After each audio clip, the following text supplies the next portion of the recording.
A four-star Marine general collapsed in the cereal aisle. His medals clinked against cold linoleum as his heart stopped beating. Shoppers screamed and froze in horror. This decorated war hero, who had survived firefights in 3 different wars, was dying among breakfast foods and Saturday morning crowds. No one knew what to do. No one moved, just staring as his lips turned blue and life drained from his body. Then a woman in blue scrubs came sprinting from 4 aisles away. She dropped to her knees and began CPR with precision that seemed impossible for a civilian. Her hands moved with battlefield efficiency. Her voice stayed calm under crushing pressure. And then, as she compressed his dying heart, words escaped her lips. 4 words that held a secret no one in that grocery store could have imagined. What happened next will prove that some warriors never stop fighting. And some identities never fade, even when the uniform comes off. Before we continue, hit that like button and drop a comment telling us where you are watching from. This story needs to be heard. To understand what happened in that grocery store, you need to know who these 2 people were before their worlds collided. Because this story is not about a random act of heroism. This is about 2 warriors whose paths were always meant to cross. 7:45 that morning, 3 hours before everything changed. General William Crawford sat in his dining room in suburban Arlington, reading the Washington Post coverage of the Afghanistan withdrawal. The article made his jaw tight. 40 years of service, and this was how it ended. Young Marines coming home to a country that had already moved on to the next news cycle. Coffee had gone cold in his cup. 3rd refill, and he barely tasted it anymore. Margaret Crawford appeared in the doorway, 70 years old, and still moving with the grace that had caught his attention at a USO dance in 1974. She carried his medication organizer, the 7-day pill case that had become part of their morning routine 6 months ago after the cardiologist appointment that changed everything. Bill looked up, managed a smile that did not quite reach his eyes. "You are grinding your teeth again." Margaret set the organizer beside his coffee mug. Small white pills and larger yellow ones. Beta blocker, statin, low-dose aspirin. The daily reminder that his body was not the machine it used to be. And just reading the news. The news will still be terrible after you take your pills. She pulled out the chair across from him and down with the deliberate movement of someone preparing to have a conversation he would not enjoy. "And after you stop pretending, your chest does not hurt." His hand halfway to his sternum froze. "I am fine. William Joseph Crawford." Full name. 47 years of marriage had taught him that tone meant surrender was the only option. "You are not fine. You had that look at breakfast. The one where you are deciding whether to tell me something or tough it out, like you are still jumping out of helicopters." He took the pills, swallowed them with lukewarm coffee that tasted like regret and resignation. "It is just tightness. Probably need to stretch. I skipped my walk this morning." Margaret sat across from him. Her eyes, still sharp after all these years, still seeing through every wall he tried to build, studied his face like she was reading a map of their entire life together. "Maybe I should do the grocery run." "It is groceries, Maggie." He folded the newspaper with the same precision he had once used to fold the American flag at burial ceremonies. "Milk, bread, coffee. I survived Quezon. I think I can handle Oakmont Plaza on a Saturday morning. You survived Quezon 53 years ago. Now you are 71 with a heart condition you refuse to take seriously. The doctor said I am doing fine. The doctor said you are doing fine. If you take your medication, if you reduce stress, and if you do not ignore symptoms." She reached across the table, covered his weathered hand with hers. Hands that had held each other through deployments and homecomings, through births and graduations, through all the years that separate young love from old. "I am going to visit Sarah and the baby. I can stop at the store on the way back. Your daughter just had her first child. You are not skipping that to buy groceries." He squeezed her hand, feeling the fragility in her bones that she would never admit to. "I will be gone 30 minutes. In and out. Then I will come home, watch the game, maybe nap on the couch like the old man I am pretending not to be. Doctor's orders right. Reduce stress. What is less stressful than a Saturday afternoon doing absolutely nothing? Margaret studied him for a long moment. The kind of study that comes from knowing someone so completely that words become optional. Then she sighed. You are wearing the jacket with your medals again. Bill glanced down at the casual navy jacket hanging on his chair. The Bronze Star Purple Heart and Navy Cross pinned above the left pocket caught morning light streaming through lace curtains. Medal and ribbon that represented the 3 moments in his life when he had been most afraid and most alive. Habit. Habit or identity crisis? Can it not be both? He stood feeling the familiar twinge in his lower back, the tightness in his chest that had been getting worse lately, but that he kept telling himself was nothing. I spent 40 years being General Crawford, commanded battalions, made decisions that kept people alive or got them killed. Now I am just Bill the old guy who tells war stories nobody wants to hear at neighborhood barbecues. The medals remind me I did something that mattered. Margaret stood to walked around the table, straightened his collar, with the same gentle touch she had used when he deployed to Vietnam, to Desert Storm, to Iraq. When she had kissed him goodbye, not knowing if he would come home. You matter because of who you are, not what you wore. Tell that to the man in the mirror. He kissed her forehead, breathing in the scent of her shampoo that had not changed in 30 years. 30 minutes. Then I am all yours for the weekend. We can watch that show you like. The one with the British people solving murders in small villages. If you feel anything, chest pain, shortness of breath, anything, you call me immediately. Yes, ma'am. He grabbed his keys from the bowl by the door, paused to look at the photographs lining the hallway. Him in dress blues, 23 years old, fresh from Quantico with the whole world ahead of him. Margaret in her wedding dress, 1975, both of them impossibly young. Their 2 daughters at various ages. Grandchildren he was still getting to know, still trying to be present for, in a way he had not been present for his own children during all those deployments. A lifetime compressed into frames on a wall. He stepped outside into Virginia morning warmth, October air that smelled like falling leaves and the end of things. Climbed into his sedan.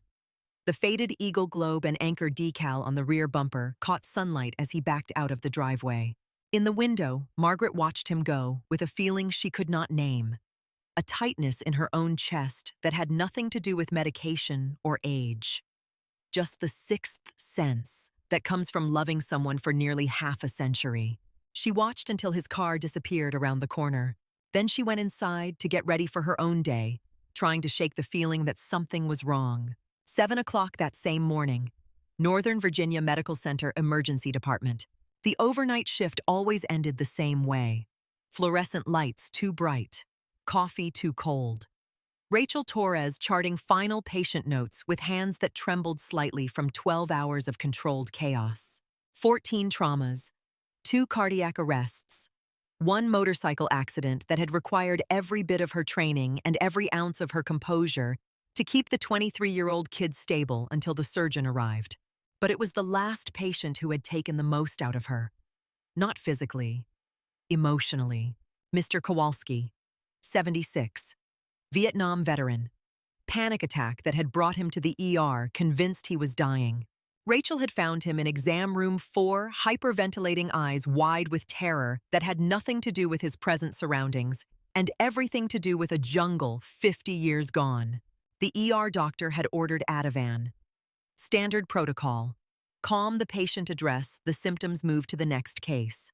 But Rachel had sat with him instead, held his gnarled hand in hers, talked him down using language she rarely spoke anymore, words that came from a place she had tried to bury 6 years ago.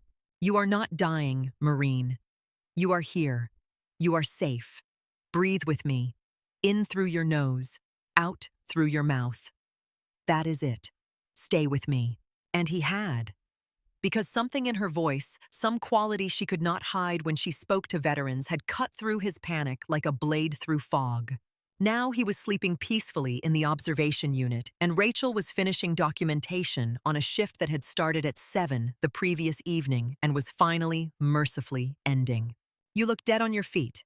Dr. James Barnes appeared beside her coffee-in-hand shirt rumpled from the overnight chaos. 15 years at Northern Virginia Medical Center. 6 years working alongside Rachel. In all that time, she had never told him anything personal beyond the basics. Single mother, night shift, reliable, 12 hours. Rachel did not look up from her charting. Normal. Normal people sleep at night. You know that, right? Normal people do not pay single-parent rent in Arlington on a day-shift salary. Barnes leaned against the counter, studying her with the same diagnostic attention he gave chest x-rays. 6 years, Torres. 6 years we have worked together. You are the best trauma nurse in this department. Probably the best I have ever seen. But you are still a complete mystery. Not much to tell. I show up. I do the job. I go home. You do more than the job. I watched you talk down that motorcycle kid when he was screaming and fighting us. 18 years old femur compound fracture, convinced he was going to die. 2 sentences from you and he went completely still. How do you do that? Rachel closed the chart, met his eyes for the first time. I told him he was safe, that we had him, that he did not have to fight anymore. And he believed you. People believe what they need to believe. Or they recognize something in your voice. Barnes paused, choosing his words carefully.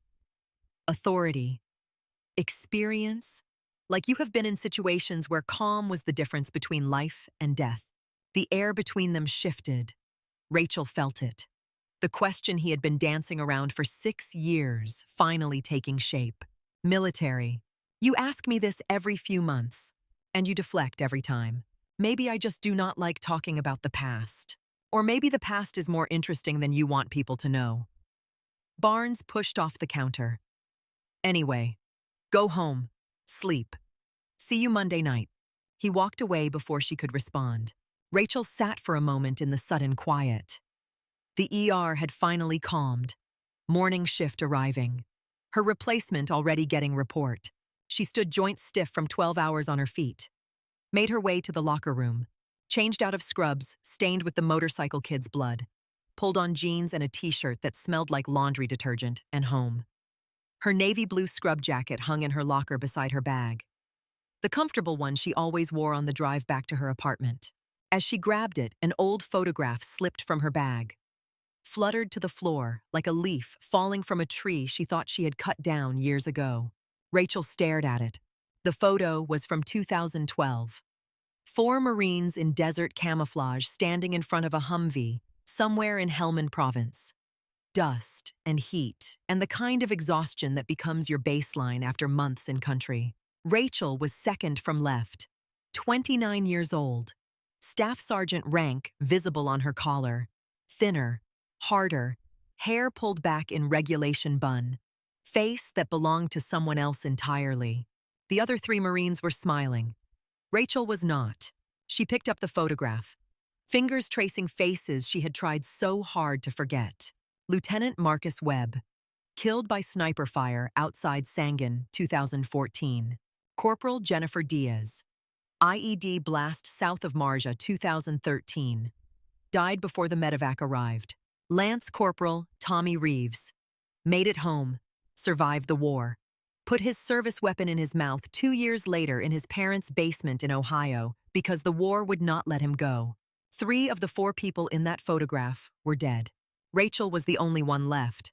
She tucked the photo back in her bag, locked the locker with more force than necessary. The metallic clang echoed in the empty locker room. That was then. This is now. She had left that life behind 6 years ago, when the vehicle rollover outside Kandahar had shattered her shoulder and ended her career. Medical discharge with honors. Thank you for your service. Here is your DD-214 and a handshake, and good luck in the civilian world. She had come home, enrolled Sophie in school, taken the first nursing job that would hire her. Night shift because it paid better. Emergency department because that was what she knew. Trauma. Chaos. making impossible decisions under pressure, keeping people alive when everything said they should die. But she did not talk about Afghanistan, did not mention the Marine Corps, did not wear her combat action ribbon or display her medals or tell anyone at hospital mixers that she had once run through enemy fire to drag wounded Marines to safety. That person's Staff Sergeant Rachel Torres, combat medic, did not exist anymore. She was just Rachel now. Mom, nurse, nobody special. She drove home through Arlington streets, already filling with Saturday morning traffic. Radio played news about Memorial Day weekend approaching. Ceremonies honoring those who served. Moments of silence for those who did not come home.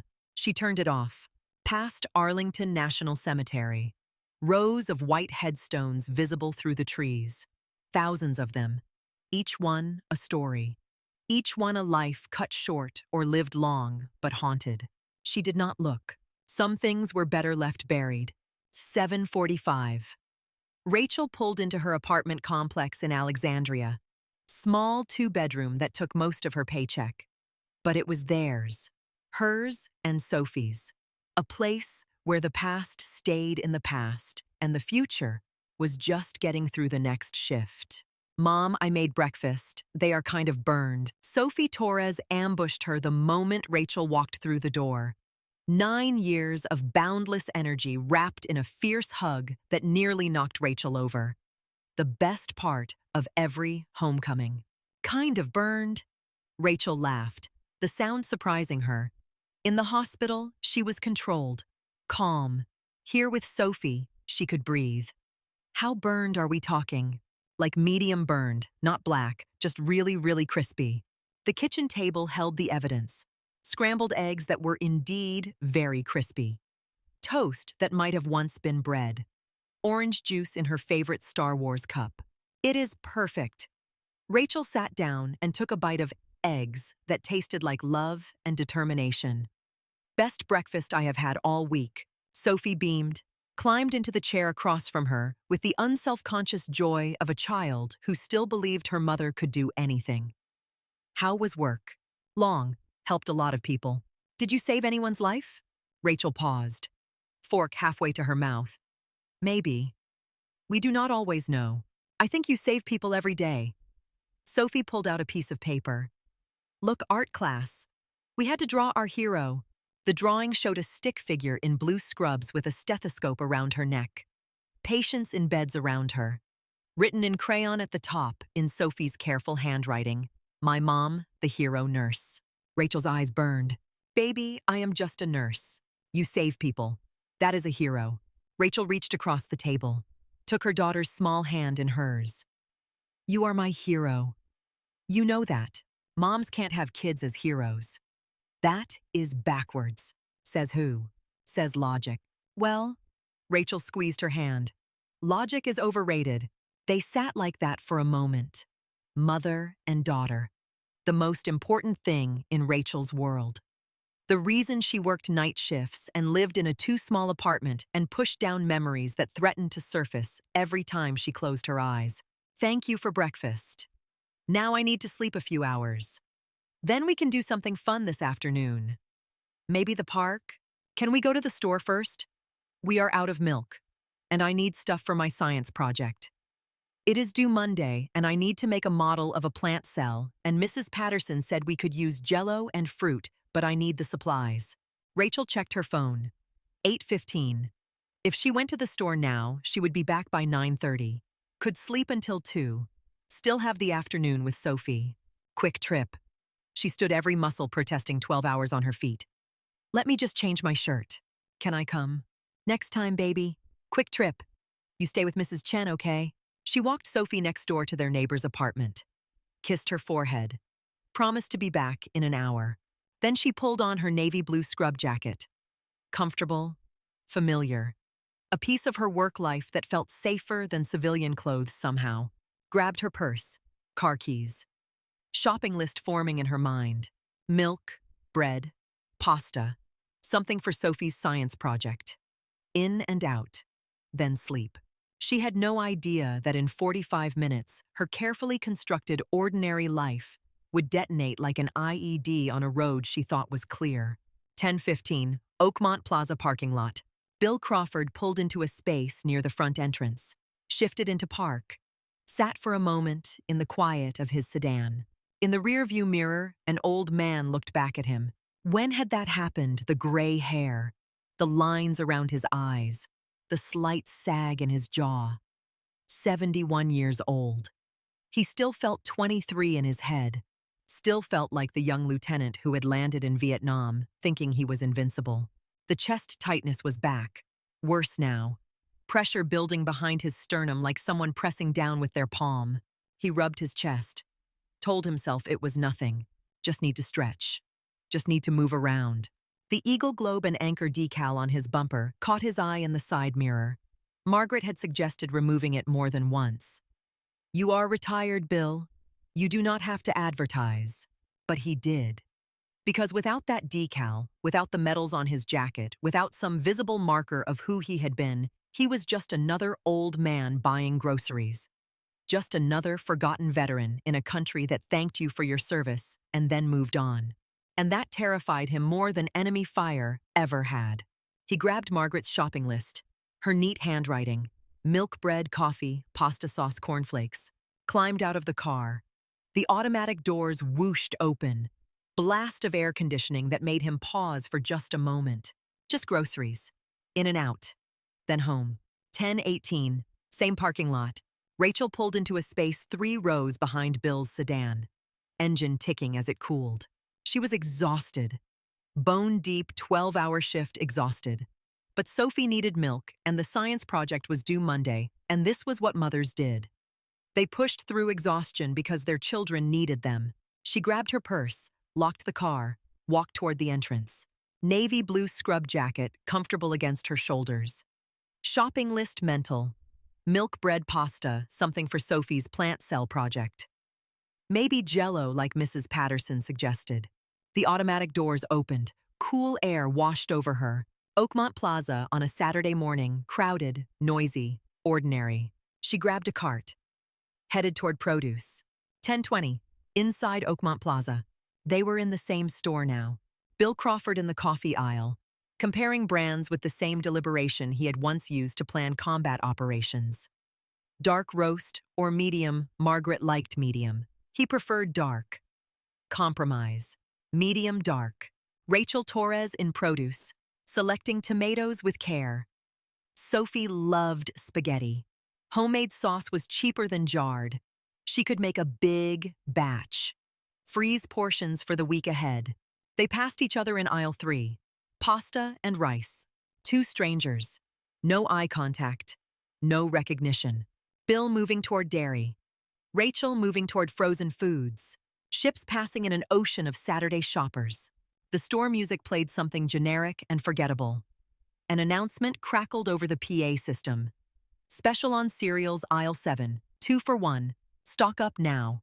Bill adjusted course. Cornflakes were on Margaret's list. Rachel found the frozen peas Sophie needed for her project.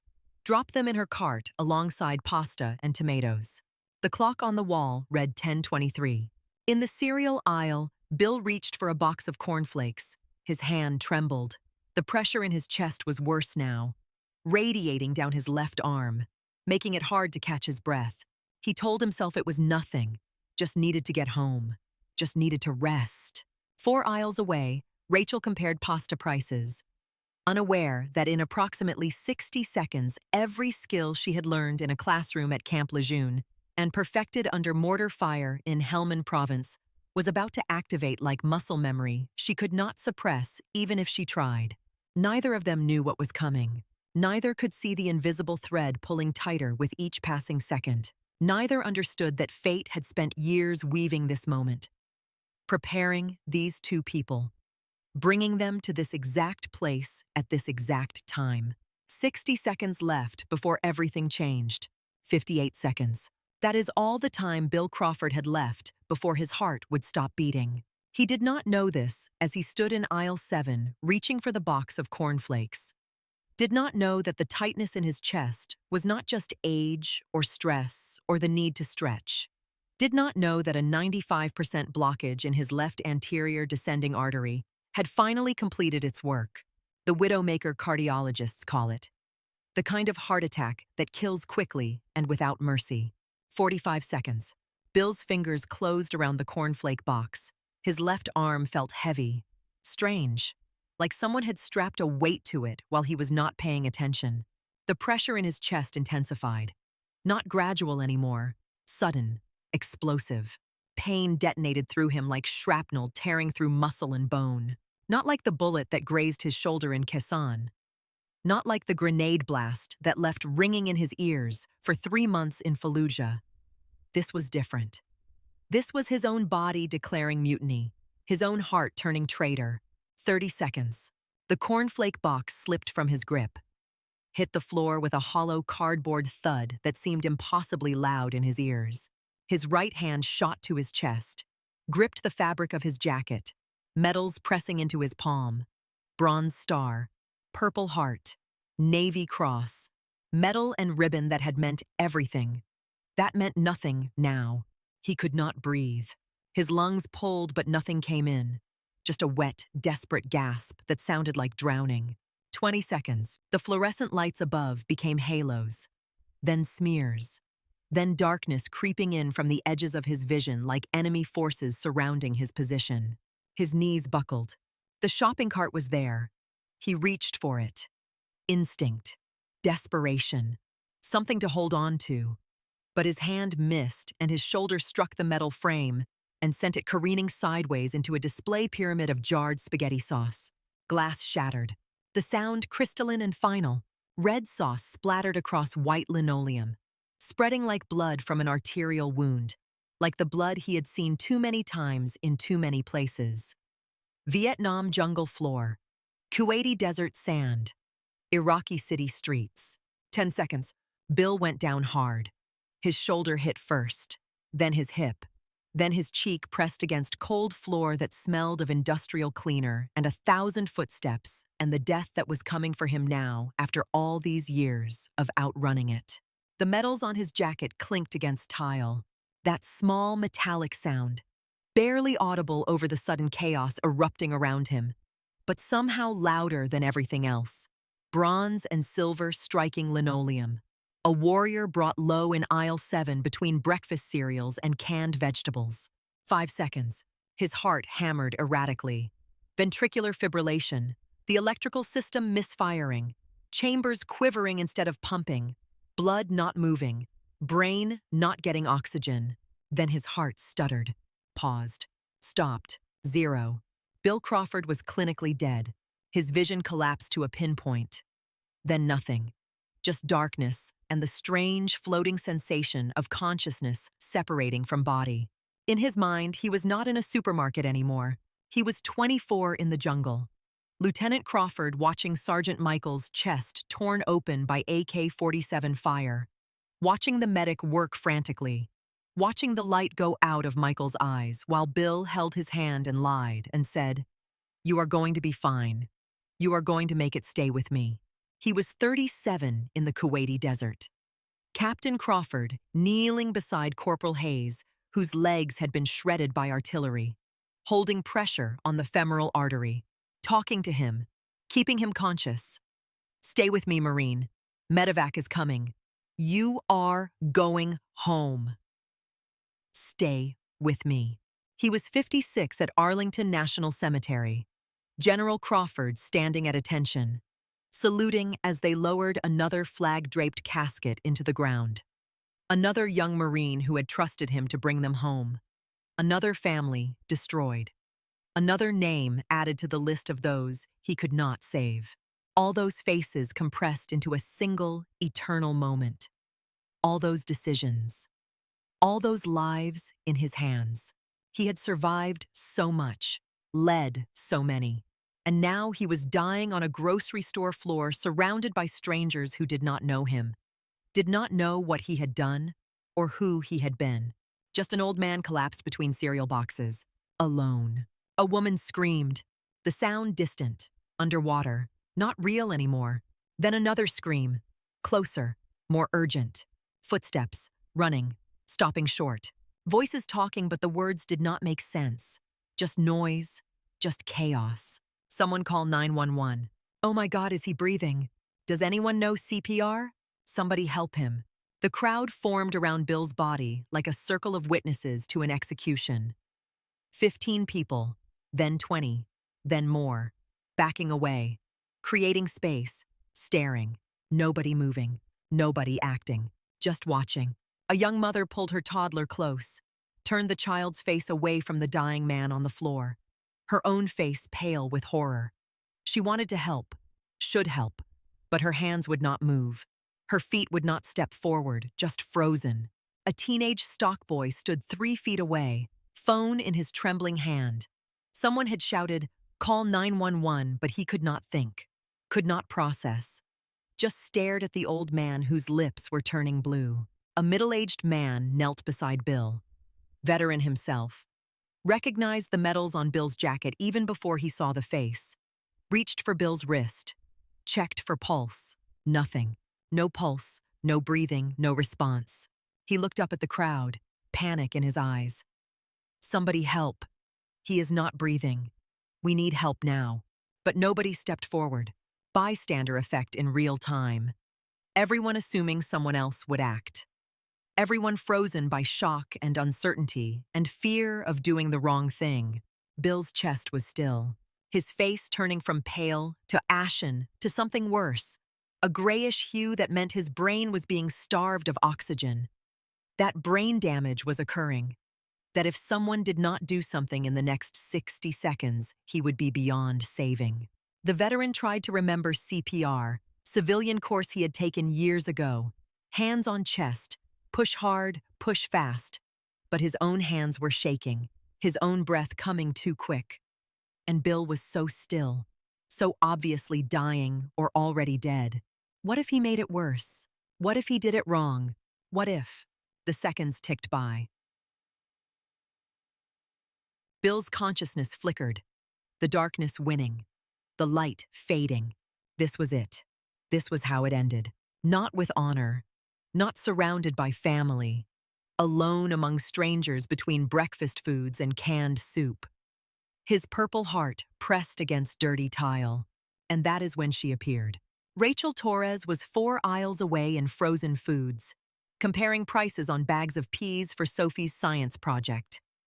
Thinking about sleep, about getting home, about the ordinary concerns of an ordinary Saturday morning. Then she heard it.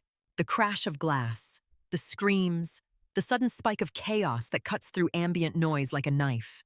Every sense in her body activated. Combat instinct. Battlefield awareness. The thing that had kept her alive for 2 tours in Helmand Province when every day brought new ways to die. Someone is down. She did not think it. She knew it. The way you know incoming fire from the sound. The way you know IED from the smell of disturbed earth. Someone is dying. Rachel abandoned her cart. Just left it there mid-aisle. Peas forgotten. Shopping forgotten. Everything forgotten except the mission that had just activated in her nervous system like muscle memory she could not suppress. She ran, full sprint, sneakers hitting linoleum in rapid rhythm, navy blue scrub jacket flapping behind her, dark hair pulled back in ponytails streaming. People turned to stare at this woman running through the grocery store, but she did not see them, did not care. Her world had narrowed to a single point. The commotion 4 aisles over. The sound of people shouting for help that was not coming. She rounded the corner into aisle 7, saw the crowd, saw the man on the floor, saw the stillness of his chest. Time slowed. Her training took over completely. Field medical assessment happening in microseconds. Adult male, elderly, unresponsive, cyanotic, not breathing. Cardiac arrest. She hit the crowd at full speed and they parted for her. Something in her body language, something in the way she moved, authority, purpose, the kind of presence that commands space without asking.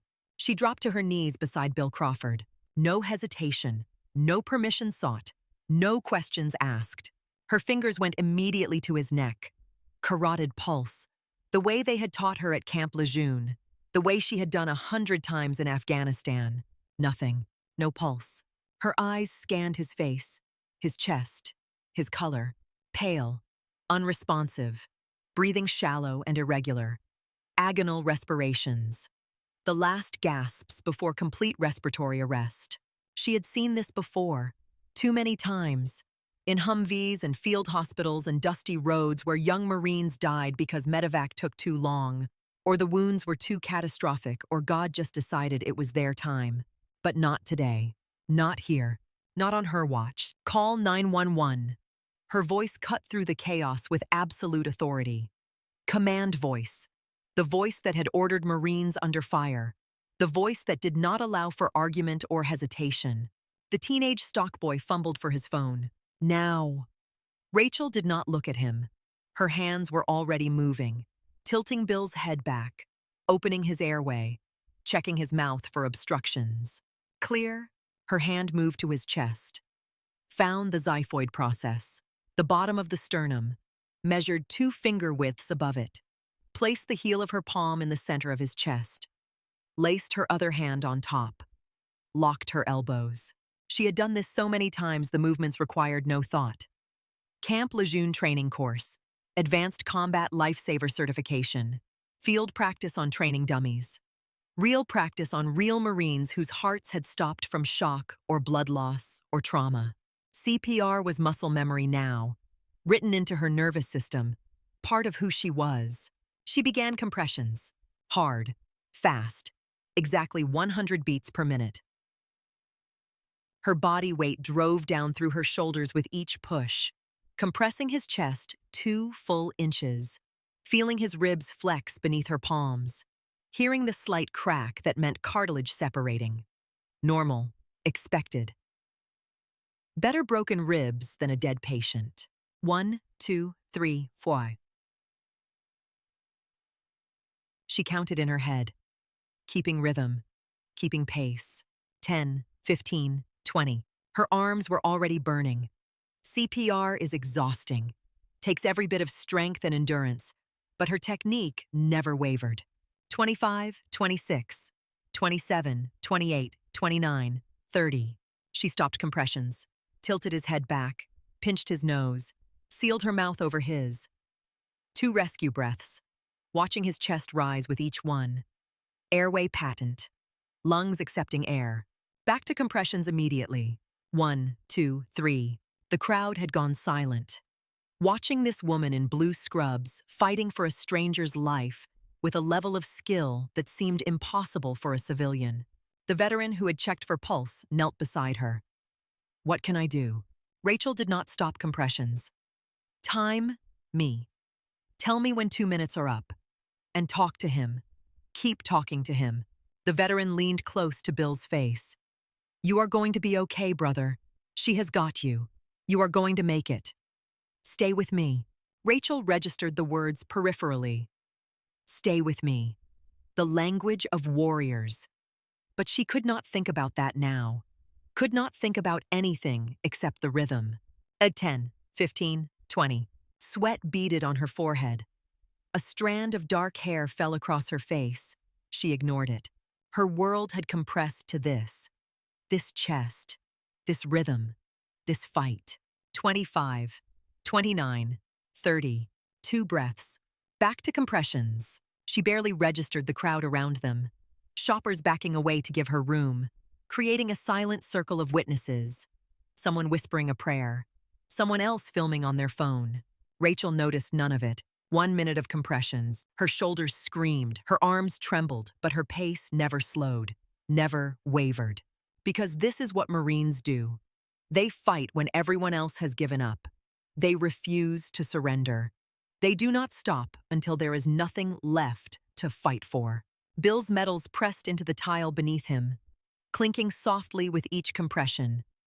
Bronze Star, Purple Heart, Navy Cross.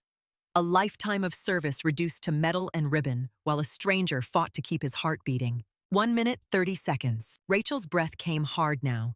CPR is an athletic event, requires the same cardiovascular endurance as running sprints. Her heart hammered, her muscles burned, but her hands never stopped moving. 30 compressions, 2 breaths, 30 compressions, 2 breaths, the mechanical precision of it, the relentless repetition, the only thing standing between this man and death. 2 minutes. The veteran looked at his watch. 2 minutes. Rachel kept going. She could feel Bill's ribs flexing with each compression, could feel the sternum giving under her palms, could hear the slight wheeze as air moved in and out of his lungs with each rescue breath. But no pulse. Not yet. She pressed harder, faster, counting, always counting. Her mind locked into that merciless arithmetic of survival. 30 compressions equals 15 seconds. 2 breaths equals 5 seconds. 20 seconds per cycle. 3 cycles per minute. Keep going. Do not stop. Never stop. 2 minutes 30 seconds. And then it happened. Without thinking. Without planning. Words escaped her lips. Words pulled from some deep place where her service still lived. Where Afghanistan still existed. Where she was still Staff Sergeant Torres and not just Rachel the nurse. "Stay with me, Marine." She said it quietly, fiercely, the same way she had said it on a Humvee floor in Helmand Province when Corporal David Chen's heart had stopped from shock and blood loss. "Stay with me." The same way she had said it to Lance Corporal Tommy Reeves when shrapnel had torn through his chest and his eyes had started to go distant. "Stay with me, Marine." Core language. Battlefield language. The words you say when death is closing in and the only thing keeping someone alive is another Marine refusing to let them go. In the crowd, a woman turned to her husband. "Did she just call him Marine?" "She is a nurse, isn't she?" The husband shrugged, confused but too caught up in the drama to question it. Rachel did not hear them, did not register her own words. Her conscious mind was gone. Only training remained. Only the mission. 3 minutes of compressions. Her arms were shaking now, trembling with fatigue, but her technique remained flawless. Lock the elbows. Use body weight, not arm strength. Keep the rhythm. Keep the count. Do not stop. Never stop. Because stopping means death, and death is not acceptable. The veteran kept talking to Bill. "You are doing great. She is bringing you back. Your heart is going to start. You are going to be fine." Rachel knew better than to promise that. Had seen too many people die despite perfect CPR, despite everything being done right. Sometimes the damage was too extensive. Sometimes the time without oxygen was too long. Sometimes you just lost. But you fought anyway, because fighting was all you had. 3 minutes, 30 seconds, sirens in the distance, growing louder. The teenage stock boy was on the phone with dispatch, his voice shaking as he relayed information. "She is doing CPR. The man is not breathing on his own. His lips are blue. I do not know. I do not know." She just started doing it. Rachel barely heard him. Her world was the rise and fall of Bill's chest, the give of his sternum, the desperate hope that the next compression would be the one that restarted everything. 4 minutes. She was in Afghanistan now. Not physically, but mentally. The grocery store had become the Humvee. The fluorescent lights had become desert sun. The crowd had become her unit. Marines watching her work, trusting her, believing she could save the dying. This was not County General with monitors and crash carts and backup teams. This was a different kind of emergency room. Just her hands and her knowledge, and the muscle memory burned into her during 2 tours where she had performed CPR on bleeding Marines while mortars fell and dust choked the air. The memory surfaced unbidden. Corporal Chen, IED blast, legs shattered, heart stopping from hypovolemic shock. Rachel straddling him in the back of a moving Humvee, hands on his chest, counting, compressing, refusing to let him die. "Stay with me, Marine. Do not you dare leave me. Stay with me." And he had stayed. Because sometimes will matters more than medicine. Sometimes refusing to accept death is enough to keep it at bay. 4 minutes, 30 seconds. Bill's face had gone from pale to ashen to something worse. Gray. The color of death approaching. But Rachel kept going because that is what you do. You fight until there is nothing left to fight for. The automatic doors burst open. Paramedics rushed in. 2 of them, equipment and authority and the cavalry arriving. Jake Morrison, lead paramedic, 15 years on the job. He saw the woman doing CPR and recognized immediately. Professional technique, perfect form. Whoever she was, she knew what she was doing. Keep going, we will set up around you. Rachel did not acknowledge, just kept compressing, kept counting. Morrison's partner attached monitor leads to Bill's chest, working around Rachel's hands. The defibrillator powered on with its characteristic high-pitched whine. Rachel kept going. 30 compressions. 2 breaths. 30 compressions. Morrison knelt beside her. I need a report. Male, approximately 70. Sudden cardiac arrest. Witnessed collapse. I started CPR immediately. 5 minutes of compressions. No pulse. No spontaneous respirations. Her report was crisp. Professional. Complete. The kind of handoff you give when lives depend on clear communication. Morrison nodded. Good work. We will take over on my count. 3, 2, 1, clear. Rachel pulled back. First time stopping in 5 minutes. Her arms dropped to her sides, shaking, burning. She could barely feel her hands. Morrison took over compressions while his partner prepared the defibrillator. The monitor showed ventricular fibrillation, the chaotic quivering that meant Bill's heart was trying to beat but could not organize itself. Shockable rhythm. Morrison looked at his partner. Charged to 200 joules. The defibrillator whined louder. Charged. Everyone clear. Morrison lifted his hands from Bill's chest. The shock delivered. Bill's body jerked, muscles contracting from the electrical current. Everyone held their breath. The monitor beeped once, twice. A weak, irregular rhythm appeared on the screen. Morrison's fingers went to Bill's carotid. We have got a pulse. Weak and irregular, but it is there. The crowd exhaled. Some started crying, relief crashing over them like a wave. Rachel sat back on her heels, legs unsteady, hands shaking uncontrollably now that the adrenaline was fading. The veteran beside her gripped her shoulder. You did it. You brought him back. Rachel could not speak, could only watch as the paramedics worked with practiced efficiency. IV started. Oxygen mask applied. Vital signs assessed. Morrison looked at her. You saved his life. What is your name? Rachel stood, her legs barely supporting her weight. It does not matter. Morrison pulled out a clipboard. We need a name for the report. Rachel was already backing away. Just take care of him. He needs a cardiac catheterization lab. Probable STEMI. Do not waste time. Morrison started to protest, but when he looked up, she was moving through the crowd.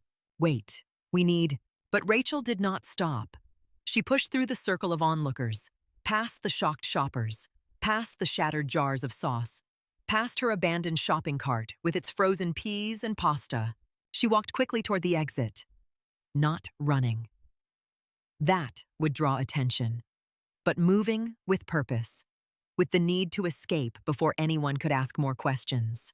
Behind her, the paramedics loaded Bill onto the gurney, securing straps, adjusting oxygen, maintaining that fragile thread of life Rachel had refused to let break. Morrison turned to the veteran. Who was she? The veteran shook his head. I do not know. She just appeared and started working. Morrison looked at the crowd. Anyone know her name? Heads shaking, shrugs, confusion. Morrison turned to his partner. Female, late 30s, dark hair, blue scrub jacket, medical training, obviously professional level. Get a description for the report. But Rachel was already in the parking lot. She reached her car, fumbled her keys, dropped them, picked them up with hands that would not stop shaking, got the door open, sat in the driver's seat, left the door open because she could not handle the enclosed space right now. Gulped air. The adrenaline crash hit like a freight train. Her hands trembled violently. Her breath came in short gasps. Not panic, just the physiological aftermath of 5 minutes of maximum physical exertion and maximum emotional intensity. She had done this before. The crash after combat, after saving lives under fire, after watching lives slip away despite everything she did. But this was different. This was supposed to be over. This part of her life was supposed to be buried. Staff Sergeant Rachel Torres did not exist anymore. She was just a nurse, just a single mom buying groceries on a Saturday morning. Except she had just performed combat-level CPR in a grocery store and spoken the language she had sworn to leave behind. Stay with me, Marine. Those words, that phrase, the muscle memory that would not stay buried no matter how hard she tried. Rachel closed her eyes, saw Corporal Chen bleeding out in the Humvee, saw Lance Corporal Reeves' chest torn open by shrapnel, saw Lieutenant Webb taking his last breath after the sniper round, saw all the faces she could not save, all the Marines who had died despite her best efforts, all the guilt she carried like shrapnel embedded too deep to remove. And now she had saved one more. One stranger whose name she did not even know. She should feel good about that. Should feel proud. But all she felt was exposed. Like a wound reopened. Like a past that refused to stay past. She started the car. Pulled out of the parking space. In her rearview mirror, the ambulance was leaving. Lights flashing. Sirens wailing. Taking that man to the hospital. To the cardiac catheterization lab. To doctors who would place stents and administer medications and hopefully keep him alive. Rachel drove toward home, realized she had forgotten the groceries, the milk, the bread, the supplies for Sophie's science project. Realized she had just saved a stranger's life and abandoned her shopping cart and disappeared without giving her name, just like she had done 6 years ago when she had left the Marine Corps, turned in her rifle, removed her uniform, walked away without looking back. She thought she had escaped. Thought she could be someone else. Someone normal. But muscle memory does not lie. Training does not fade. And who you are in your hardest moments stays with you forever. No matter how hard you try to bury it. Her phone buzzed. Text from Mrs. Chen. Sophie is asking when you will be back. Is everything okay? Rachel typed with shaking hands. On my way. Be there in 10 minutes. She drove through Arlington streets, past strip malls and coffee shops, and the ordinary landscape of civilian life. But in her head, she was still in that grocery store, still counting compressions, still fighting death, still whispering words she thought she had left behind. Stay with me, Marine. What Rachel did not know. What she could not possibly imagine as she drove home to her daughter and her ordinary life. What would only become clear in the days ahead. Those 4 words had been heard. A witness in the crowd had caught them, had found them strange, had remembered them. And those 4 words would set in motion a search that would pull Rachel back into a world she thought she had escaped forever. Because the man whose heart she had restarted was not just any stranger. He was General William Crawford, 4-star Marine, 4 decades of service. A man who commanded respect and loyalty and resources. And when he woke up 3 days later in a hospital bed when he learned that someone had saved his life, and disappeared when he discovered those 4 words that held the key to everything. He would move heaven and earth to find her. Marines do not leave Marines behind. Not on battlefields, not in gratitude, not ever. 3 days passed before Bill Crawford opened his eyes again. 3 days of machines breathing for him, of his heart beating under chemical assistance, of Margaret sitting vigil beside a bed in the cardiac intensive care unit holding his hand and whispering prayers she had not spoken since Vietnam, when she was 22 and waiting for letters that sometimes did not come. 3 days of their daughters flying in from across the country. Of grandchildren kept in the waiting room because the sight of their grandfather with tubes down his throat would give them nightmares for years. 3 days of doctors using words like massive myocardial infarction and left anterior descending artery, and if he makes it through the next 48 hours. But on the 3rd day, Bill's eyes opened. The world came back slowly, in pieces, like a photograph developing in a dark room. First the beeping, steady rhythmic electronic sound that his brain could not identify. Not gunfire, not mortars. Something else. Second, the smell, antiseptic and plastic and the particular staleness of recycled air. Hospital smell. He knew it from visits to wounded Marines, from standing at bedsides and pinning medals on young men who would never walk again. Third, the pain, dull ache in his chest, soreness in his throat like someone had shoved a pipe down it, weakness in every muscle.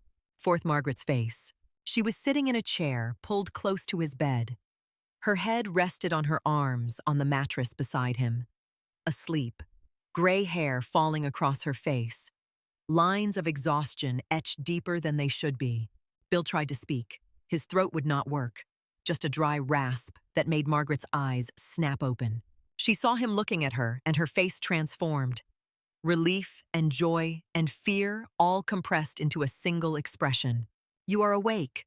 Her voice broke on the words. "Oh God, you are awake." She reached for the call button, pressed it repeatedly, then turned back to him and took his hand in both of hers and pressed it against her cheek and cried. Bill wanted to tell her he was okay, wanted to squeeze her hand, but his body would not respond the way his mind commanded.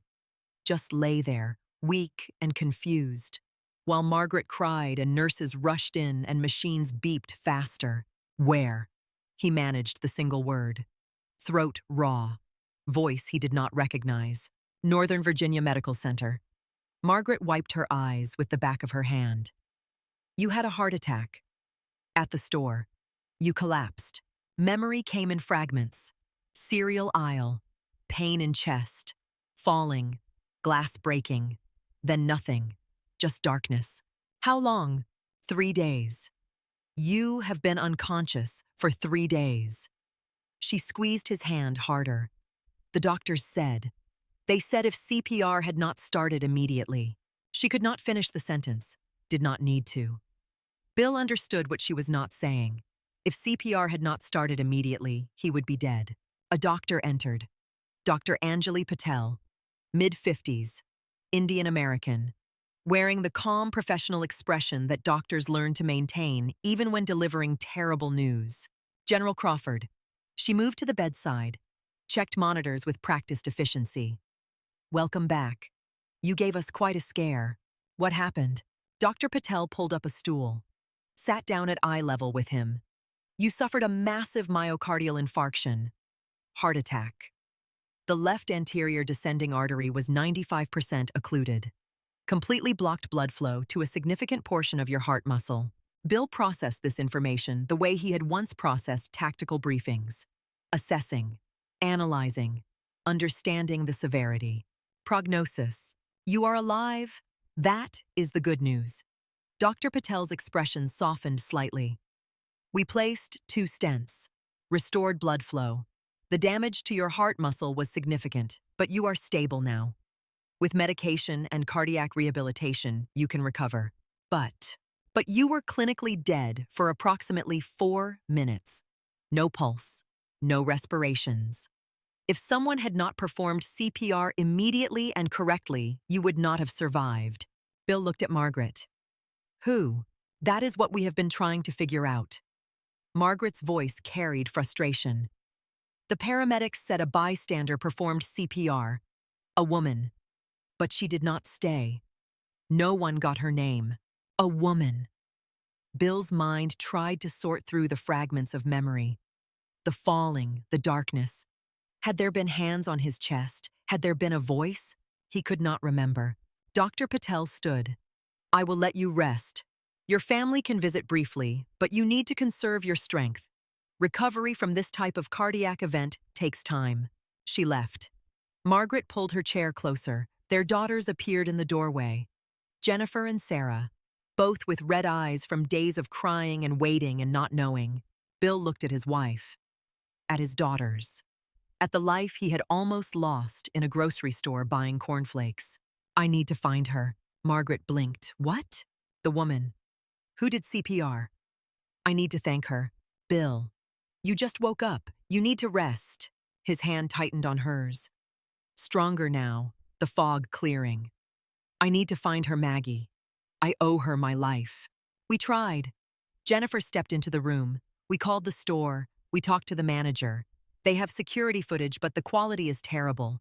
You can see someone doing CPR, but you cannot see her face." Bill's eyes sharpened, the strategic mind engaging.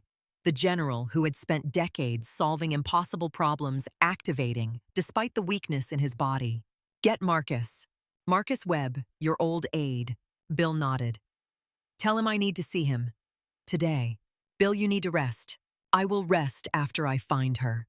His voice was getting stronger, the rawness fading. This is important, Maggie. More important than rest. Margaret studied his face, saw the determination she had seen so many times over 47 years of marriage. The look that meant arguing would be pointless. I will call him. 6 hours later, Colonel Marcus Webb sat in a chair beside Bill's hospital bed. Retired now, but still moving with the bearing of an active-duty Marine. They had served together in Iraq. Webb had been Bill's aide for 3 years, had learned how Bill thought, how he operated, how he turned impossible missions into completed objectives. "Talk to me, sir." Bill laid out what he knew, which was almost nothing. Woman, civilian, medical training, performed CPR at Oakmont Plaza, disappeared before paramedics could get information. "You want me to find her. I want you to move heaven and earth to find her." Webb pulled out a small notebook, started writing. "What do we know?" Description. Bill shook his head. "I was unconscious. But the paramedics saw her. The store manager saw her. Witnesses saw her. Someone knows something. I will start with the paramedics. Get a description. Then the store. Security footage, even if it is bad. Then witnesses. Someone always sees something." Bill nodded. "Report back to me daily. This is priority 1. Webb stood, came to attention, said the words they had said to each other 1,000 times. "Semper Fi, sir." "Semper Fi, Marcus." Colonel Webb made his first call from the hospital parking lot. Jake Morrison, lead paramedic on the Oakmont Plaza call. Morrison remembered the incident clearly. Remembered the woman. Female. Late 30s, I would guess. Dark hair pulled back, athletic build. Maybe 5'6". She was wearing a blue scrub jacket, like hospital staff wear. But it was Saturday morning, she was shopping, off-duty. What else? Her technique. Morrison's voice carried professional respect. It was perfect. Not good. Not adequate. Perfect. Hand placement exact. Depth and rate perfect. She gave me a medical report that was better than some EMTs I work with. Used terminology that civilians do not know. What terminology? She told me the patient needed a cardiac catheterization lab. Probable STEMI. That is ST elevation myocardial infarction. Not language you pick up from a CPR class. So she has medical training. Professional level. Morrison paused. "Look, I have been doing this 15 years. I have seen a lot of bystander CPR. This was not bystander level. This was someone who has done this before. Multiple times. Under pressure. She knew exactly what she was doing. Anything else?" She disappeared. I turned to grab my clipboard, and when I looked back, she was gone. Vanished into the crowd. I asked around. Nobody knew her name. Nobody had seen where she went. Webb made notes. What about her vehicle? License plate. I do not know. Morrison sounded frustrated. It all happened so fast. We were focused on the patient. By the time we thought to get more information, she was already gone. "If you remember anything else, call me." Webb gave him a number. "Anything at all." Next call. Tom Harrison, Oakmont Plaza manager. Harrison pulled the security footage. Gave Webb access to watch it in the store's back office. Grainy black and white video from cameras that should have been upgraded a decade ago. Webb watched the collapse. Watched Bill go down. Watched the crowd form. Then watched a figure sprint into frame from the left side of the screen. Blue jacket visible even in black and white. Dark hair. Moving with purpose and speed. Webb watched her drop to her knees. Watched her hands move to Bill's chest. Watched her perform CPR with textbook precision. But the angle was wrong. The crowd blocked most of the view. And when she stood up afterward, her face was obscured by other shoppers. Webb ran the footage back. Watched it again. And again. Looking for any detail that might help. Blue scrub jacket. That meant medical field, nurse, doctor, medical tech, something. Athletic build. Fast sprint. Physical fitness level suggested active lifestyle. Maybe military background. Maybe just someone who took care of themselves. But it was not enough. Not enough to identify her in a city of 600,000 people. Webb drove to the hospital that night, found Bill sitting up in bed. Color better, strength returning. Margaret had gone home to shower and sleep after 3 days of vigil. What do you have? Webb laid out everything. Paramedic description, security footage, the blue scrub jacket detail. So she works in healthcare. Bill's mind was already working the problem. Local hospital, medical center, clinic. Narrow it down, sir. Webb hesitated. There are dozens of medical facilities in Northern Virginia, thousands of healthcare workers, and we do not even know for certain she works locally. She could have been visiting, could have been from anywhere. Start local. Bill's voice carried the command authority that 40 years of service had ingrained. Call every hospital in a 20-mile radius. Ask if they have nurses or medical staff who were off duty Saturday morning, who might have been shopping at Oakmont Plaza. Webb made notes. That is a lot of phone calls. Then make a lot of phone calls. I will need help. Bill reached for his phone, started scrolling through contacts. I know people. We will get you help. Over the next week, Webb coordinated what became an increasingly elaborate search operation. Other retired Marines joined in, officers Bill had served with, enlisted personnel who owed him favors. A network built over 4 decades, activating for a single mission. Find the woman who saved the general's life. They called hospitals, nursing agencies, medical staffing companies. Do you have female employees? Late 30s, dark hair, who might have been shopping at Oakmont Plaza on Saturday, October 14th. Some facilities were helpful. Others cited privacy regulations. None had useful information. They interviewed witnesses, the young mother who had pulled her child away, the stock boy who had called 911, the veteran who had knelt beside Bill. Everyone remembered the woman. No one knew her name. She just appeared. The veteran told Webb, like she materialized out of nowhere, started working, saved his life, then disappeared. Like a ghost. Dead end after dead end. Bill grew increasingly frustrated, spent hours in his hospital bed making phone calls, contacting people he had not spoken to in years, pulling strings, calling him in favors. Margaret watched him obsess, watched his blood pressure climb, watched the cardiac monitors spike when he got agitated.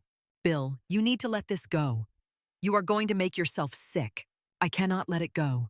Why? Why does it matter so much? Bill looked at his wife, at the woman who had stood beside him through 3 wars and 4 decades of service, who had raised their daughters mostly alone during his deployments, who had earned every gray hair and every worry line. Because she saved me, because I owe her my life, because... He struggled to articulate what he felt. Because Marines do not leave Marines behind. Margaret sat down on the edge of his bed. What makes you think she is a Marine? I do not. He could not explain it. The feeling in his gut.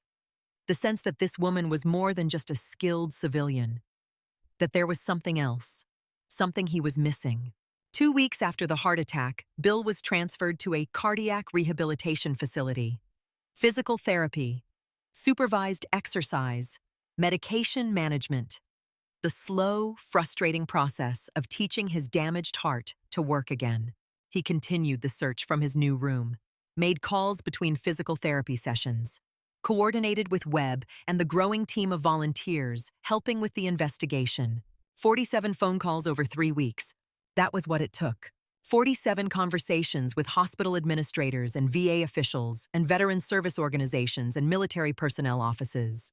47 threads pulled in an increasingly complex web.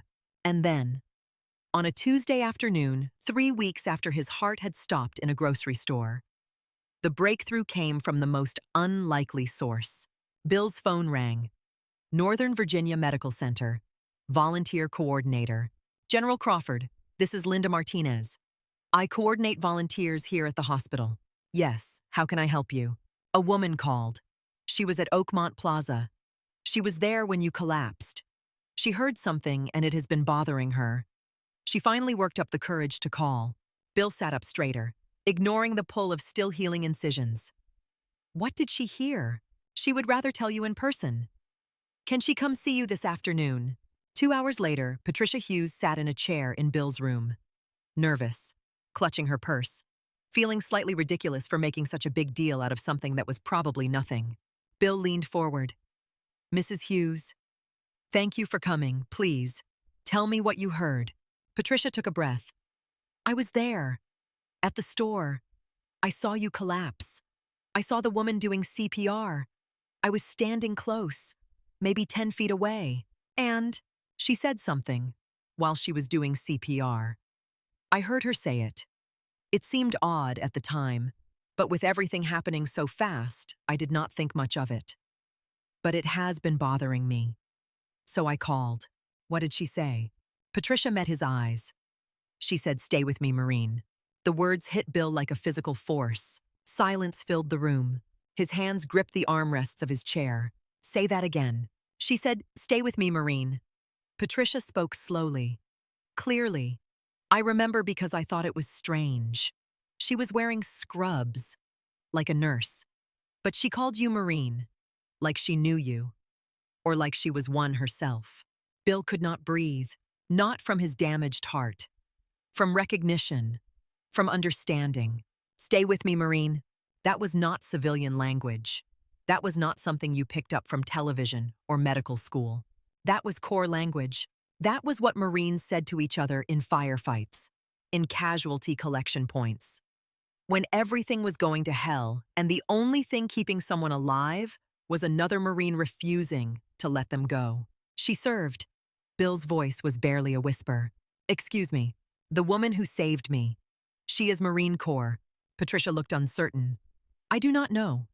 I just know what I heard. Bill grabbed his phone, called Webb, his hands shaking. Not from weakness, from excitement. From the first real lead they had gotten in 3 weeks. Marcus, I know how to find her. Sir, she is one of us. She is Marine Corps. I am certain of it. How do you know? Because a witness heard her say, "Stay with me, Marine," while she was doing CPR. Bill's voice was stronger now, more certain. That is not civilian language. That is what we say to each other. What we have always said to each other. Webb was quiet for a moment, processing. Then his voice came back sharp and focused. If she is Marine Corps, we can find her. Personnel records, service history, current location, female, late 30s, medical specialty, discharged in the last 10 years, living in Northern Virginia. Bill rattled off the parameters. Start with Marine Corps Personnel Command at Quantico. Cross-reference with VA healthcare enrollment, with nursing licenses, with hospital employment databases. That is going to take time, sir. Then start now. Patricia left shortly after. Bill thanked her profusely, told her she had just given him the key to everything. He sat alone in his room, heart monitor beeping steadily, the miracle of modern medicine keeping him alive so he could complete this mission. Stay with me, Marine. Those words meant everything. Meant she had stood where he had stood, sworn the same oath, lived by the same code. Somewhere out there was a woman who had saved his life, a woman who spoke his language, who understood what it meant to fight death and refuse to surrender. And he was going to find her.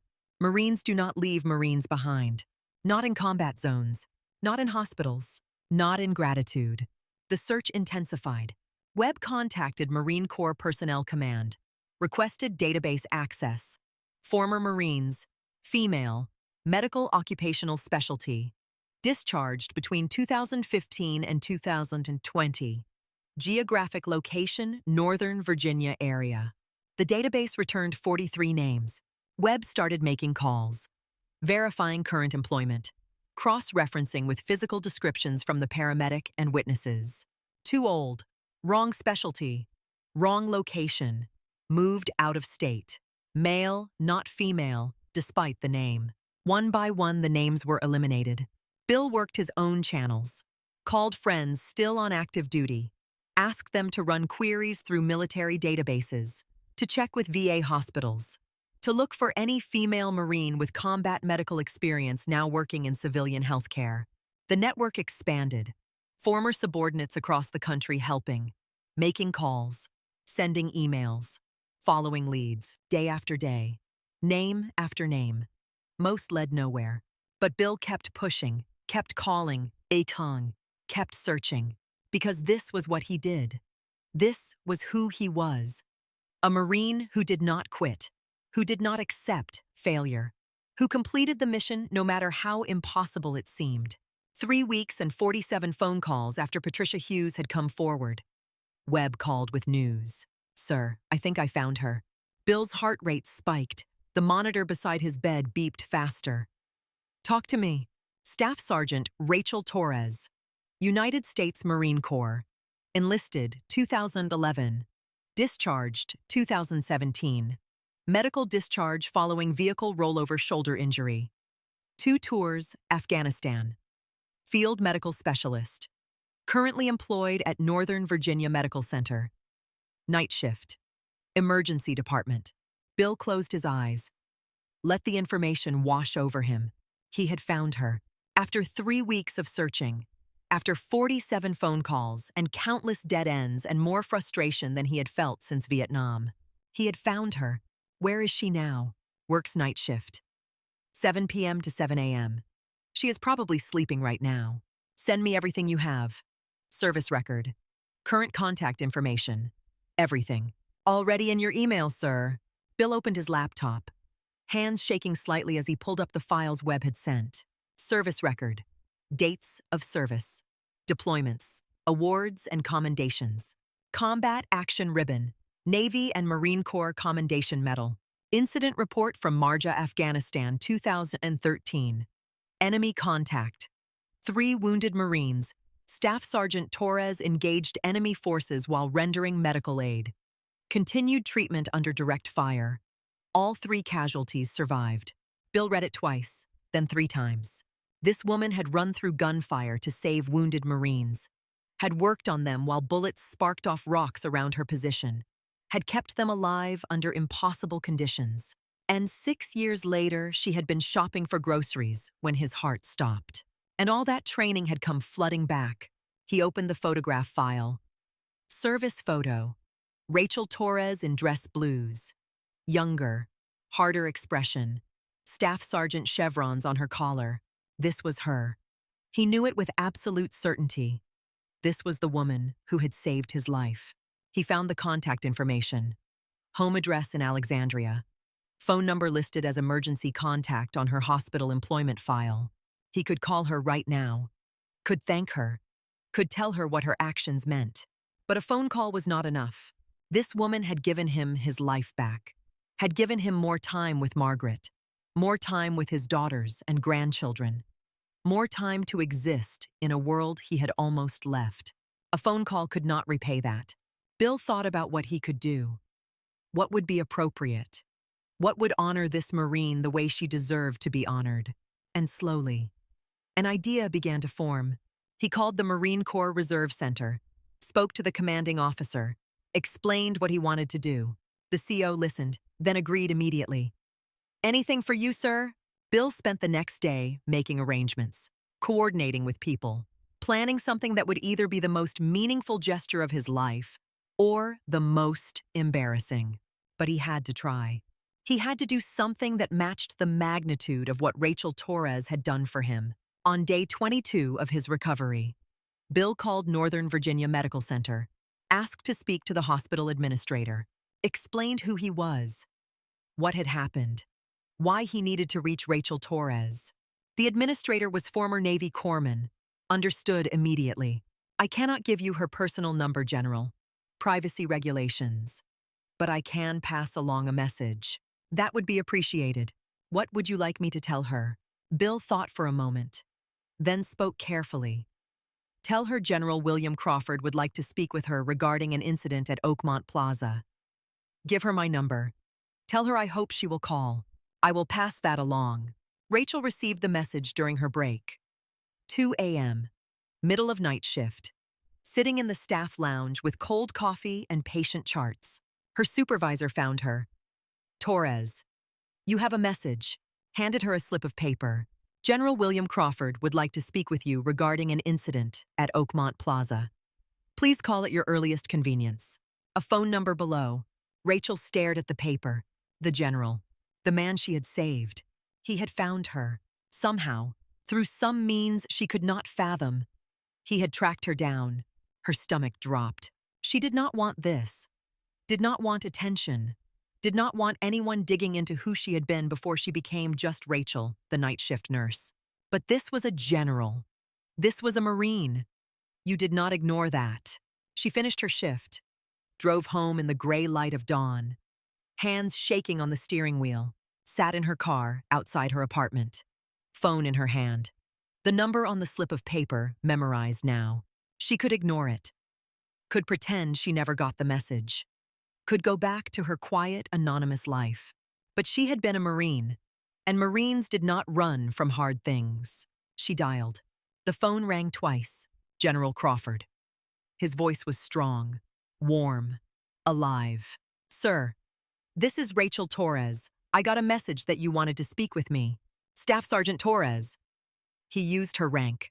The respect embedded in those syllables nearly broke her composure. Thank you for calling. Thank you for saving my life. Rachel did not know what to say. You are welcome did not seem right. It was nothing, seemed insulting. I just did what anyone with training would do, sir. No. Bill's voice was gentle, but firm. You did what a Marine would do. Stay with me, Marine. That is what you said. I did not hear it at the time, but a witness did. That is how I found you. Rachel closed her eyes. Those words, spoken without thought, pulled from muscle memory and instinct. They had given her away. I did not mean to say that. I am glad you did, because it led me to you. And now I have a request. Sir, there is a ceremony. 2 weeks from now. Marine Corps Reserve Center. I need you there. Rachel's resistance was immediate. Automatic. Sir, with respect, I am not active duty anymore. I do not belong at a military ceremony. I am just a civilian nurse now. Once a Marine, always a Marine. The words carried weight. Doctrine. Belief. Truth that transcended discharge papers and medical requirements. Silence. Please come. Bill's voice softened. I am asking you, as someone whose life you saved, as a fellow Marine, please. Rachel sat in her car, exhausted from her shift, confused about what this ceremony could possibly have to do with her, afraid of what it might mean. But when a general asks, when a Marine asks, when someone whose heart stopped in your hands asks, you do not say no. Yes, sir, I will be there. 2 weeks felt like 2 years. Rachel went through the motions, worked her shifts at Northern Virginia Medical Center, came home to Sophie, made breakfast, helped with homework, did laundry, paid bills. The ordinary rhythm of ordinary life. But underneath the routine anxiety built like pressure behind a dam. What was this ceremony? Why did General Crawford want her there? What could a military event possibly have to do with her? She was not active duty, had not been for 6 years. She had moved on, built a new life, left that person behind. Except that person kept surfacing. In the way she talked to veteran patients, in the CPR she had performed without thinking, in the 4 words that had exposed everything she had tried to hide. Stay with me, Marine. The morning of the ceremony arrived gray and cold. October in Virginia. Leaves falling. Sky threatening rain. Rachel stood in her bedroom at 7 a.m., staring at her closet like it contained enemy combatants. What do you wear to a military ceremony when you are not military anymore? Dress blues were in a box in the back of her closet. Had not been touched in 6 years. She could wear those. But that felt wrong, like claiming an identity that no longer belonged to her. Civilian clothes then, professional, respectful, something that said I used to be one of you, but I am not anymore. Black slacks, blue blouse, simple, appropriate. She laid them on the bed.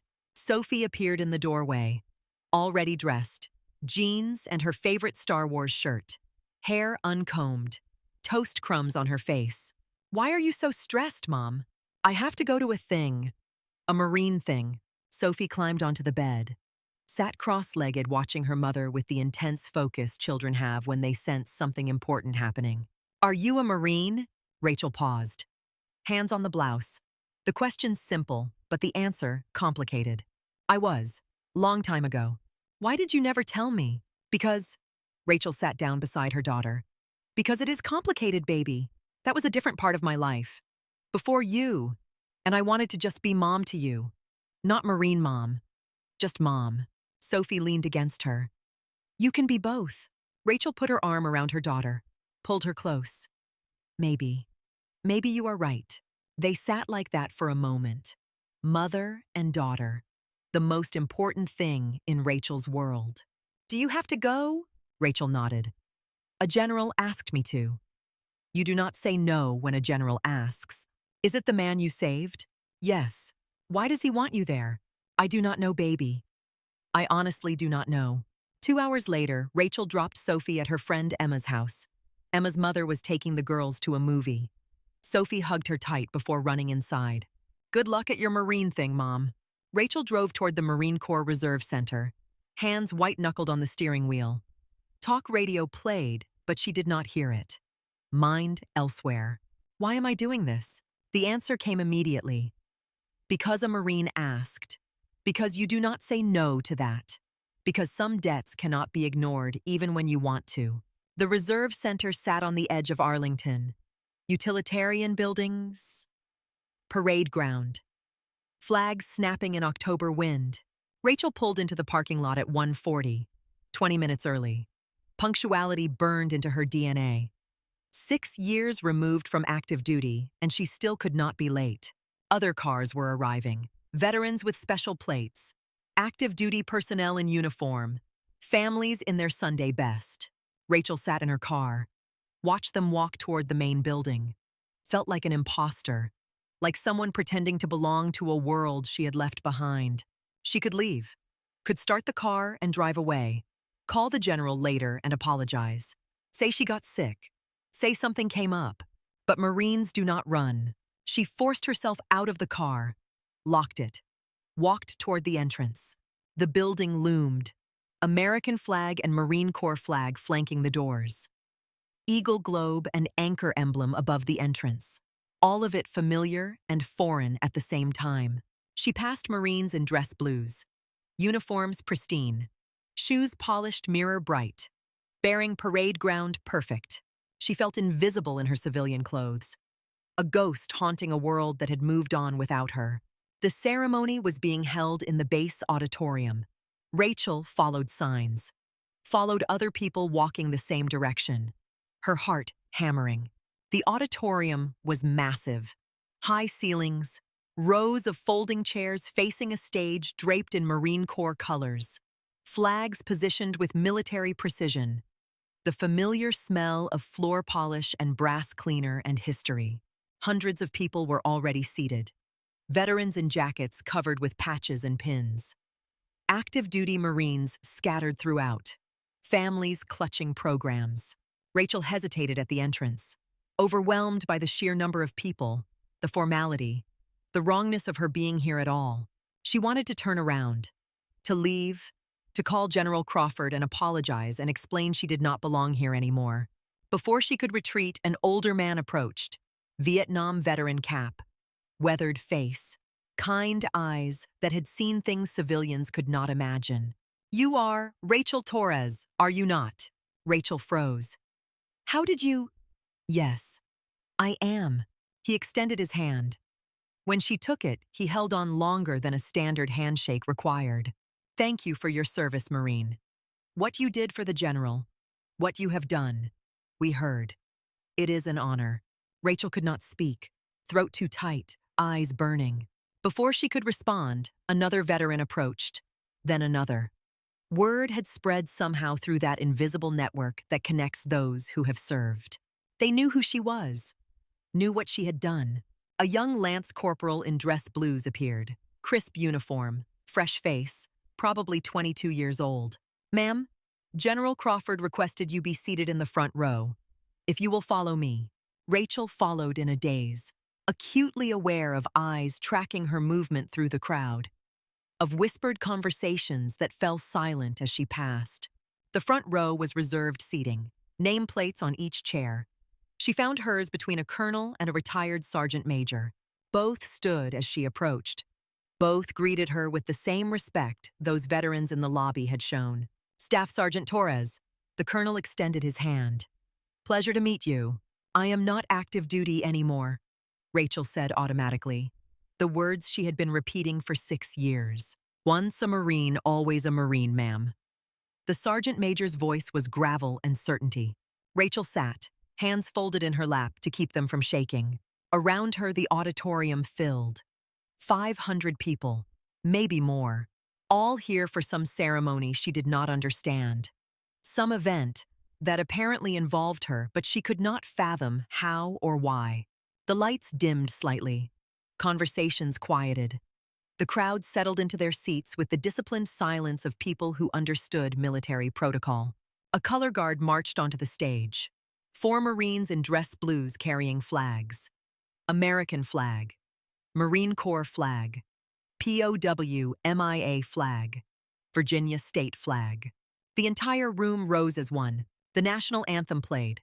500 people standing at attention, hands over hearts, some singing, some silent, all present in a way that civilians at sporting events could never match. Rachel stood with them, hand over heart, remembering other ceremonies, other bases, other times when she had worn the uniform now displayed all around her. Tears threatened, she blinked them back. The anthem ended. The color guard posted the flags, marched off with precise synchronization. The ceremony began.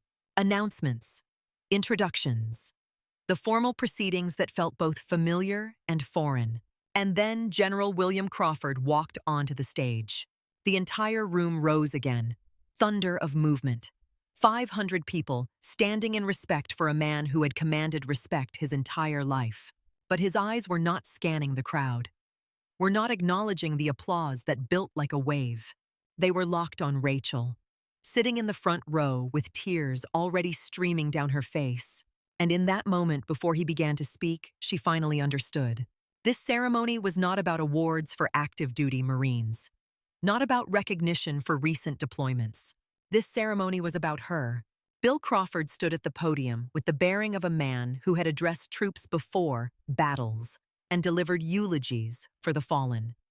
Dress blues immaculate, ribbons aligned with geometric precision, 4 stars on his shoulders catching the light. But today his hands gripped the edges of the wooden lectern tighter than usual.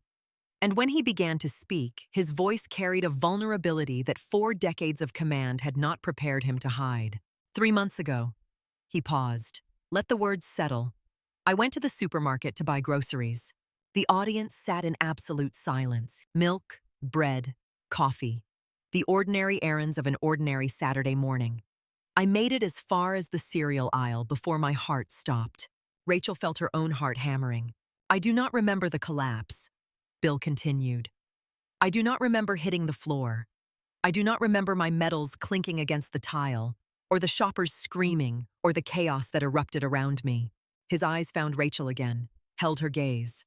What I remember is waking up 3 days later in a hospital bed connected to machines that were keeping me alive, and being told by my cardiologist that if CPR had started even 60 seconds later, I would be dead.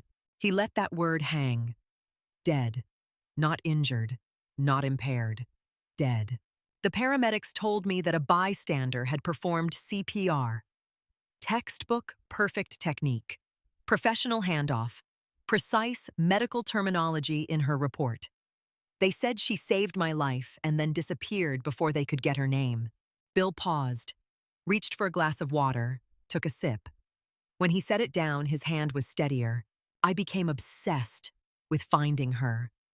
Not just to say thank you, though God knows I needed to say that, but because something about the way the paramedics described her actions did not fit the profile of an ordinary bystander.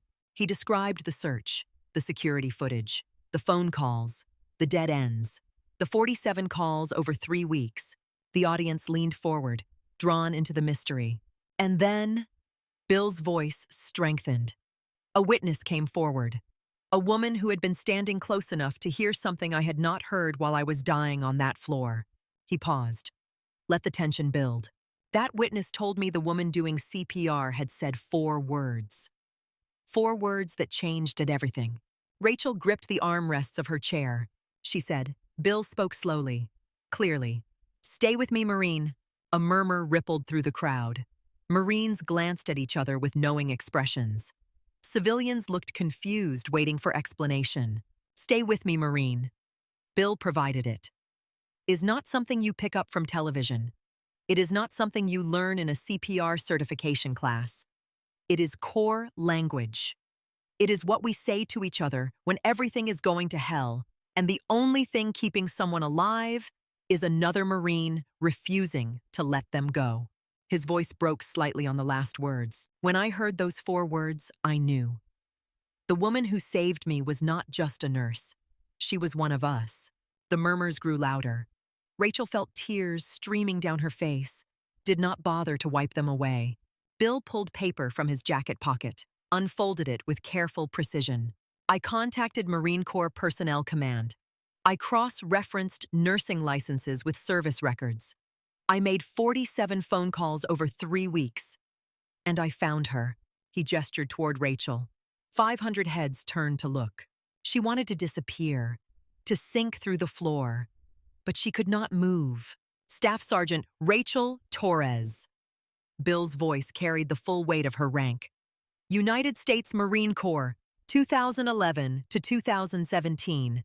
Combat medic. 2 tours in Helmand Province. He read from the paper, his voice steady but emotion underneath. She learned battlefield medicine at Camp Lejeune, where they teach you to save lives under impossible conditions. She learned it again in Afghanistan, where she treated blast injuries and gunshot wounds while mortars fell and dust choked the air. Bill paused, let the audience absorb. Her service record documents an incident outside Marja in 2013. Her convoy was ambushed. 3 Marines went down. Staff Sergeant Torres ran through active gunfire to reach them. She dragged a wounded corporal twice her size to cover and worked on him while enemy rounds sparked off the rocks around her position. She kept him alive until air support arrived. The auditorium was silent, absolutely silent. They gave her a combat action ribbon for that. Bill's voice was quiet now. She never wore it. He let that sit. Let the audience understand what that meant. Humility, service without recognition, sacrifice without fanfare. In 2016, during her second deployment, her vehicle rolled outside Kandahar. She suffered a dislocated shoulder and fractured ribs. Medical discharge with honors. She came home, enrolled her daughter in school, took a job as a nurse, night shift, emergency department. Bill folded the paper, returned it to his pocket. She never talked about her service, never sought recognition, just moved on to the next mission, the way Marines do. His voice grew stronger, more certain. 6 years later, on an ordinary Saturday morning, all that training came flooding back. She did not hesitate, did not freeze. She saw a man dying on a supermarket floor, and muscle memory took over. He looked directly at Rachel. The Corps trained us both. That day, it saved me. The crowd's reaction was immediate and powerful. Not applause yet. Something deeper. Understanding dawning across 500 faces. Veterans crying. Active duty Marines standing straighter. Civilians comprehending the magnitude of what they were witnessing. This was not just gratitude. This was recognition of something profound. One Marine honoring another for embodying everything the Corps represented. Bill gripped the podium, composed himself. When I found out who she was, when I read her service record and understood the caliber of the person who had saved my life, I knew I had to do something. A young Marine aide appeared carrying a wooden presentation case. Bill took it with both hands, held it like something sacred. I could not just call and say thank you. That was not enough. Because what she did on that supermarket floor was not separate from her service in uniform. It was the continuation of it. He opened the case. Inside, pinned to blue velvet, was a Bronze Star medal. Gasps from the crowd. They knew what this was, knew what it meant. I earned this medal 30 years ago. Bill's voice was thick with emotion now. Desert Storm. For leading my Marines through an ambush that should have killed us. I have worn it on every dress uniform since. It represented my finest moment as a Marine. He paused. Until 3 months ago, he lifted the medal from the case, ribbon bright against his weathered hands. This medal has been on my chest for 30 years. It represents the values we both swore to uphold. Honor, courage, commitment. And you embodied every one of them on that supermarket floor. He looked at Rachel. Staff Sergeant Torres, would you please come to the stage? It was not a request. It was an order, delivered with the full authority of his rank and the full weight of his gratitude. Rachel stood on legs that barely supported her weight, walked toward the stage in a fog of disbelief. Every eye on her, every person in that auditorium watching. She climbed the steps, stood before a 4-star general who was crying. The Marine Corps taught you to save lives under fire. Bill's voice was steady despite the tears. You used that training to save mine. This medal has been on my chest for 30 years. It represents the values we both swore to uphold. Honor, courage, commitment. You embodied every one of them on that supermarket floor. His voice broke. This belongs to you now. You earned it. And then he did something that broke every protocol. Something that made every person in that room understand they were witnessing history. He removed the bronze star from his own uniform, the medal that had defined his service, the recognition he had earned leading Marines through hell in Desert Storm, the physical manifestation of his finest moment. And he placed it around Rachel Torres's neck. Turn around. His voice was gentle. Rachel obeyed, automatically. Muscle memory from years of following orders. She felt his hands lifting the ribbon over her head, felt the weight of the medal settle against her collarbone. The medal was warm, warm from 30 years against his chest, warm from his body heat, warm from everything it represented. That warmth spread through Rachel like electricity. Bill's hands rested briefly on her shoulders, steadying her. Then he turned her gently to face him. This belongs to you. He said it loud enough for every person in that auditorium to hear. You earned it the day you refused to let a Marine die. You earned it every day you served in Helmand Province. You earned it every night you walk into that emergency room and fight for lives that others might give up on. His voice was absolutely clear now, absolutely certain. This medal has represented the best of what I tried to be as a Marine. But you, Staff Sergeant Torres, you embody what we all strive to be. And it belongs around your neck now. The crowd erupted. It started with one person in the back row rising to their feet. Then another. Then an entire section. Within seconds, the whole auditorium was standing. The sound was deafening. Applause thundering against the walls. Shouts of "Ura" from active duty Marines. Veterans saluting with tears streaming down weathered faces. The retired sergeant major in the front row, a man who had seen 3 wars and earned a chest full of medals himself, wept openly. Family members who had come expecting a routine ceremony clutched each other, overwhelmed by the raw emotion pouring from every corner of the room. Rachel could not breathe, could not think. The medal rested against her chest like an anchor, pulling her down into a moment she could not escape and did not want to. She had spent 6 years trying to leave the Marine Corps behind, trying to be just a civilian, just a nurse, just a single mother getting by. And now a 4-star general had placed his own medal around her neck and told her she had never stopped being what the Corps had made her. The applause continued, washing over her in waves. She realized she was crying so hard her whole body shook. Bill put his hand on her shoulder again, steadying her the way a commanding officer steadies a Marine, the way a brother steadies a sister, the way warriors steady each other when the weight becomes too much. When the applause finally died down enough for him to speak, he did not step back to the podium. He stayed right there beside her, hand still on her shoulder. When I told my staff officers what I planned to do today, his voice carried that perfect command projection that filled the space without shouting. They thought I had lost my mind. Soft laughter from the crowd. You do not give away your personal medals. That is not protocol. That is not how it is done. He paused. A small smile touched his lips. But here is what I told them. This medal was given to me for leading my Marines through an ambush, for making decisions under fire that kept my people alive, for embodying the values we all swear to uphold when we put on the uniform. His voice grew stronger. And every single one of those things, Staff Sergeant Torres did on that supermarket floor. She led. She decided. She embodied those values. The only difference was she was not wearing the uniform when she did it. Pause. She did not have to. Because being a Marine is not about the uniform. It is about what you do when everything goes to hell and someone needs you to be better than you thought you could be. The crowd murmured agreement, heads nodding throughout the auditorium.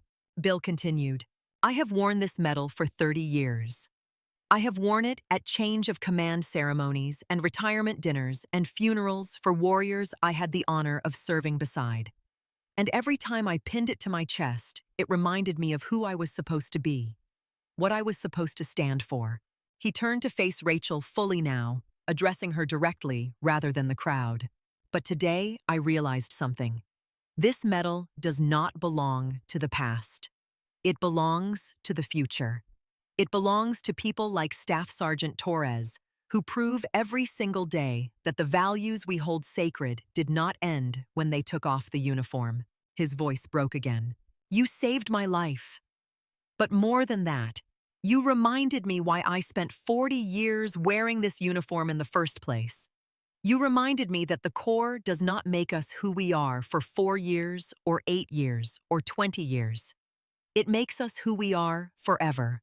He paused, gathered himself. And I am honored, humbled, and proud beyond words to give you this medal. Because if anyone in this world has earned it, it is you. The standing ovation that erupted was even louder than the first. People were not just applauding anymore. They were shouting, cheering, some openly sobbing. Active duty Marines stood at attention and saluted Rachel, holding that salute with parade ground precision. Veterans who could barely stand pushed themselves up from their chairs to show respect. Bill stepped back, came to attention himself, and rendered a salute that Rachel returned on pure instinct, her hand snapping to her forehead despite the civilian clothes, despite the years away, despite everything. But Bill was not done. As the applause continued, as cameras flashed and people wiped their eyes, he raised his hand for quiet. The crowd settled, though the emotion crackling through the air did not diminish. Bill moved back to the podium. When he spoke again, his voice carried a different quality. Not the formal tone of official ceremony, but something more personal, more raw. There is one more thing I need to say. The entire room leaned forward. What he said next, someone would later tell the news crews gathered outside, is why this story went viral. Why it spread across the country in 48 hours. Why millions of people watched the video and wept. Bill gripped the podium. Staff Sergeant Torres does not know this. But when I found her, when I read her service record and saw what she had accomplished in uniform and what she has accomplished since, I made some other calls. He paused. I contacted the hospital where she works.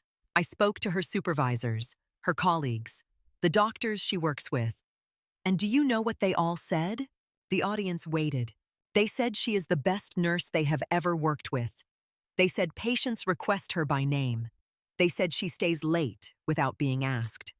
Comes in early on her days off when they are short-staffed. Fights for people who cannot fight for themselves.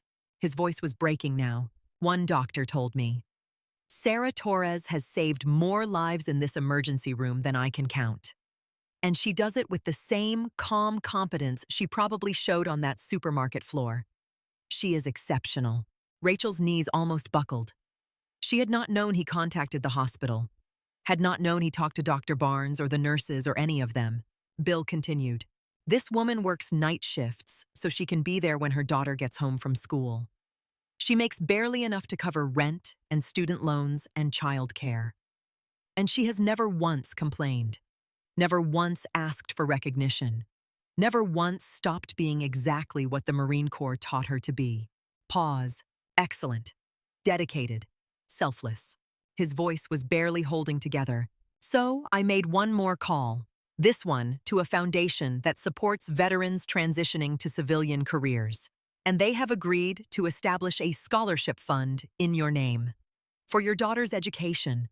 Full ride. Any school she gets into. Rachel's hands went to her face. Because you should not have to worry about that. You have given enough.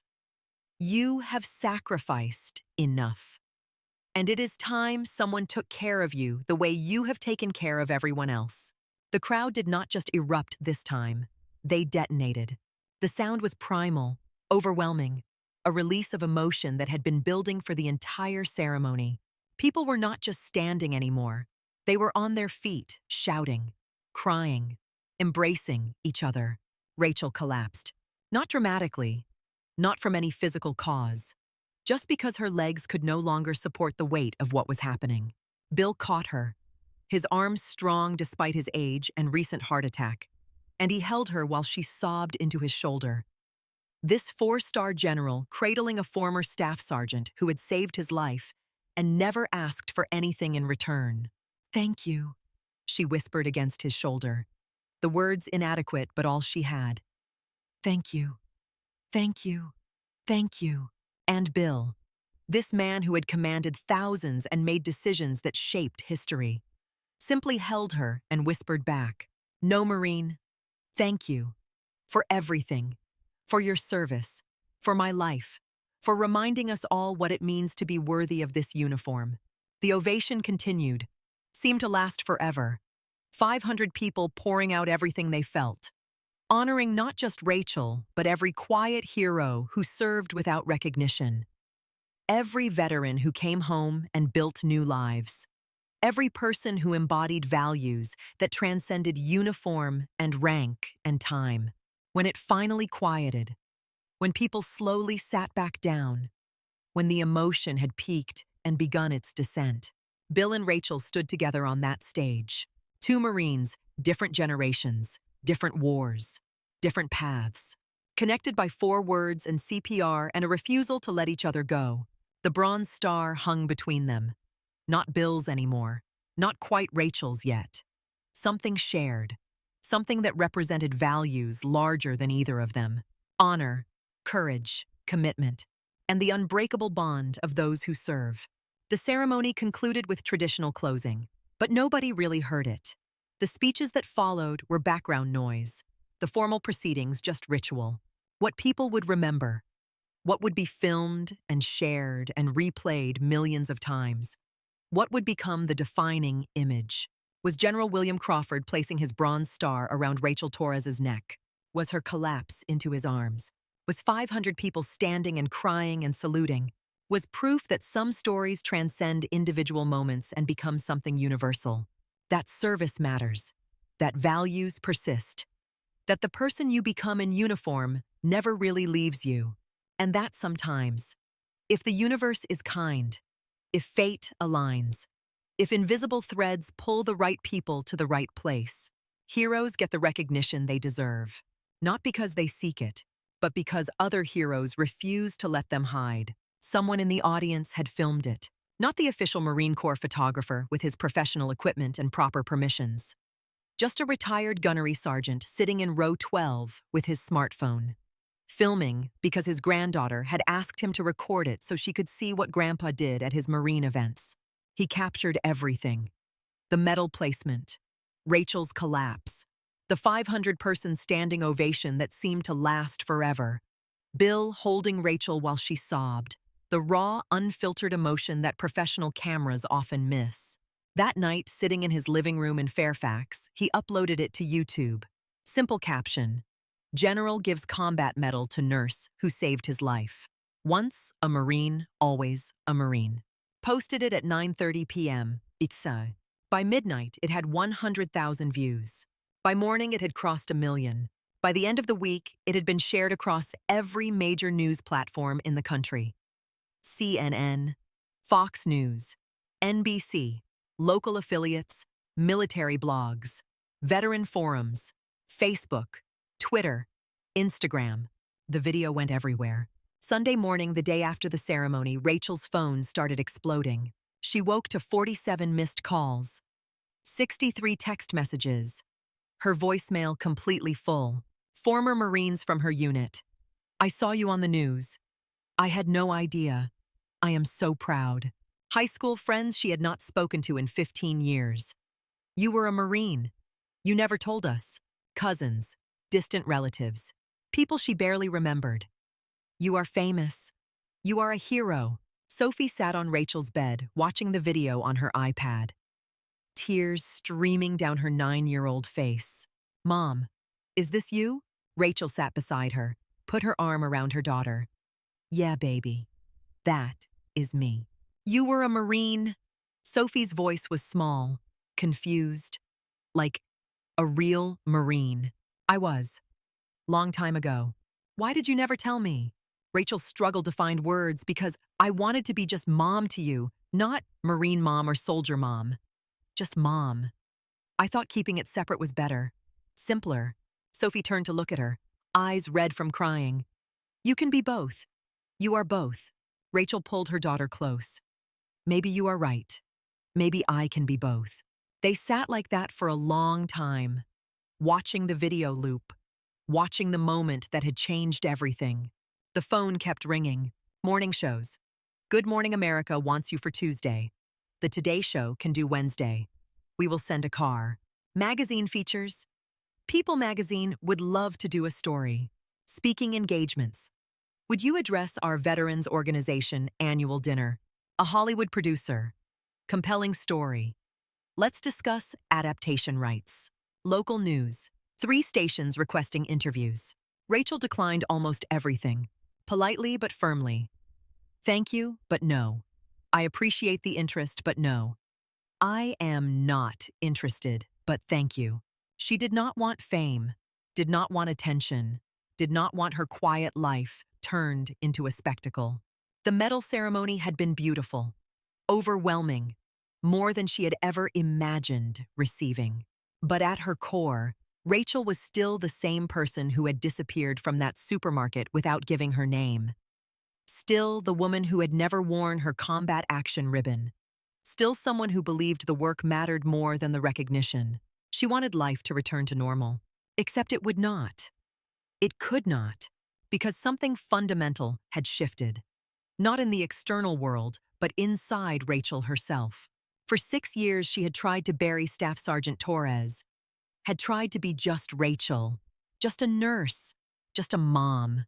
But standing on that stage with General Crawford's bronze star around her neck, hearing him tell 500 people that she embodied the values they all held sacred, feeling that ovation wash over her like absolution, something had broken open, or maybe broken through. The wall she had built between her past and present had cracks now, light bleeding through. Tuesday night, Rachel returned to work. Her first shift since the ceremony. Nervous about how everything would be different. She walked into Northern Virginia Medical Center at 6:45 p.m. 15 minutes early, as always. The night shift team was gathered at the nurses' station. Dr. Barnes, Janet, Marcus, the whole crew. When they saw her, they started clapping. Our celebrity returns. Dr. Barnes grinned. How does it feel to be famous? Please do not. Rachel set down her bag. I am just here to work. Too late. You are famous. Also, you are an inspiration. Barnes gestured to the computer where the ceremony video was paused on the screen. We have all watched it about 50 times. I cried every single time. Rachel felt her face flush. Can we please just have a normal shift? Nothing is normal anymore, Torres. But we will try. The shift started. Trauma activation. Motor vehicle accident. 2 patients incoming. Rachel moved into the familiar rhythm. Triage. Assessment. Intervention. The dance she had performed 1,000 times. But there was one difference. She wore the bronze star on her scrubs, pinned carefully above her name tag, where patients could see it. Where it caught the fluorescent lights of the emergency department and sparked conversations Rachel had spent 6 years avoiding. Her first patient of the night noticed immediately. Frank Morrison, 78 years old, Korean War veteran, admitted with chest pain and shortness of breath. Terrified it was his heart. Terrified he was dying. Rachel took his vital signs, asked the standard questions, tried to reassure him while they waited for the cardiologist. His eyes clouded with fear, suddenly focused on the medal pinned to her scrubs. That is, his voice changed. That is a bronze star. Rachel looked down at it. Yes, sir. Where did you serve? Afghanistan. 2 tours. I was a combat medic. Morrison's entire demeanor shifted. The fear in his eyes gave way to something else. Recognition. Connection. The kind of understanding that only exists between people who have worn the uniform. Thank you for your service. Rachel did not brush it off this time, did not deflect or change the subject. Thank you for yours, sir. She told him about the supermarket, about General Crawford, about the ceremony. And as she talked, something remarkable happened. Morrison's heart rate on the monitor began to slow. The erratic beeping steadied. His breathing deepened. Color returned to his face. By the time Dr. Barnes came in 30 minutes later to review his EKG, the results were significantly better than they had been on arrival. Barnes pulled Rachel aside later. What did you do to Morrison? His vitals completely normalized. I just talked to him. About what? About service. About being a veteran. About understanding what it is like. Barnes studied her face. You are different tonight. Rachel touched the bronze star. Maybe I am. It happened again and again throughout the shift. 2 a.m. Young mother, Jessica Chen, 32. Panic attack. Hyperventilating. Convinced something was catastrophically wrong. She saw the bronze star. Asked about it through gasping breaths. Rachel told her story. Not the combat parts. The single mother parts. Working night shift. Raising Sophie alone. The scholarship fund that would change their lives. Jessica's breathing slowed as she listened. I have a 3-month-old. I feel like I am drowning, like I cannot do this. Rachel took her hand. 1 day at a time. 1 hour at a time. You do the next right thing and then the next. That is all any of us can do. You did all that. Raised a daughter alone. Worked these awful hours. And you still saved people. We all save people in different ways. Rachel's voice was gentle. You are saving your daughter every day just by being her mother, by showing up, by not giving up. Jessica left an hour later. Panic attack resolved. Not from medication, from connection, from knowing she was not alone. End of shift. 7 a.m. Rachel was charting when Dr. Barnes approached. I have been watching you tonight, and you are different. Not the work. The work has always been excellent, but you are talking about your service, connecting with patients differently. Rachel looked at the bronze star pinned to her scrubs. The medal makes it hard to hide anymore. Maybe you should not hide. Barnes' voice was quiet. Maybe that is the point. Maybe people need to know who you really are. Rachel drove home through morning traffic thinking about his words. For 6 years she had hidden, had kept Staff Sergeant Torres buried, had tried to live as just Rachel. But maybe hiding was not protecting her. Maybe it was just preventing her from being whole. 3 weeks after the ceremony, Rachel was finishing a patient report when someone cleared their throat behind her. She turned. General William Crawford stood in the emergency department hallway. Civilian clothes, visitor badge clipped to his shirt, carrying a cardboard tray with 4 coffee cups. Sir. Rachel stood automatically. What are you doing here? Bill smiled, thought the night shift could use caffeine. Plus, I wanted to see where the magic happens. You are supposed to be resting. I am resting. I am also visiting a friend. The word friend settled between them. Warm, real, unexpected. They sat in the hospital cafeteria at 2 a.m. drinking terrible coffee and talking like people who had known each other for years instead of weeks. How are you handling the attention? Bill asked, declining most of it. I just want to work. I understand, but your story matters. Why? Rachel wrapped her hands around the coffee cup. I did what I was trained to do. Exactly. Bill leaned forward. That is why it matters. People need to know that service does not end at discharge. that the training stays with you, that values persist. You are proof of that. Before Rachel could respond, a man in his 40s approached their table. Lean, fit, unmistakable military bearing despite civilian clothes. Bill stood. Rachel Torres, meet Captain David Chen. Rachel's breath caught. Chen. The name hit like a physical blow. Corporal Chen. The Marine she had dragged through gunfire outside Marja in 2013. The one whose femoral artery she had held pressure on for 20 minutes while waiting for medevac. The one she had never known if he survived. You. She could barely speak. You made it. I made it. Chen's eyes were wet. Because you ran through an ambush to get to me.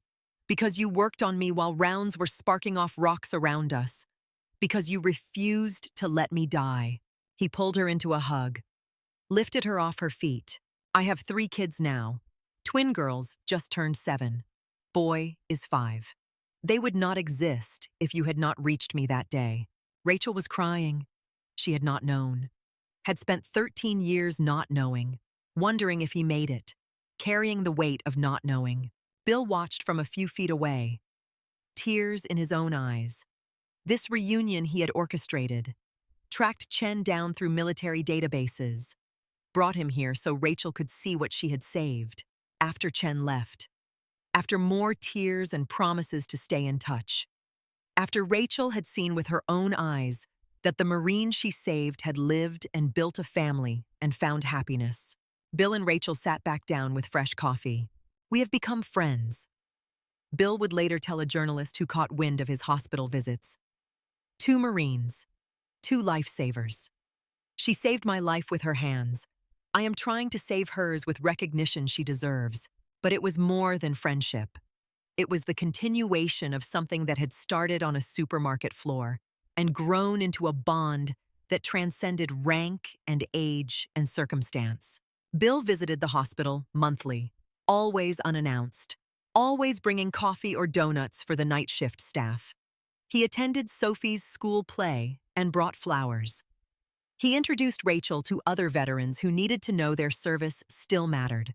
And slowly, carefully, Rachel began to open up, to talk about Afghanistan, about the good parts and the hard parts, about the friends she had lost and the lives she had saved, about why she had left and why she had never regretted serving.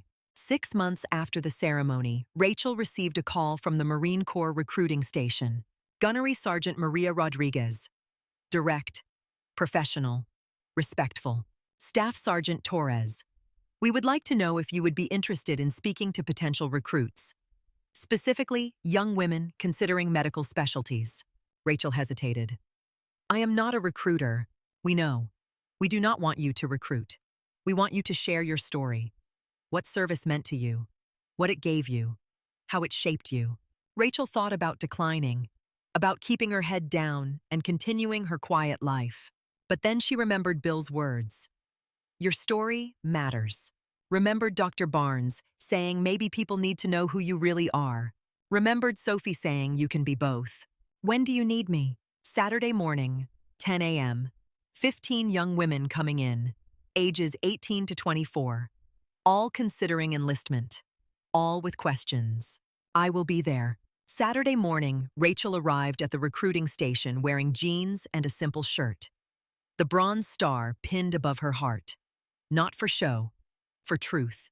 15 young women sat in chairs, looking at her with hope and curiosity, and the kind of nervous energy that comes before big life decisions.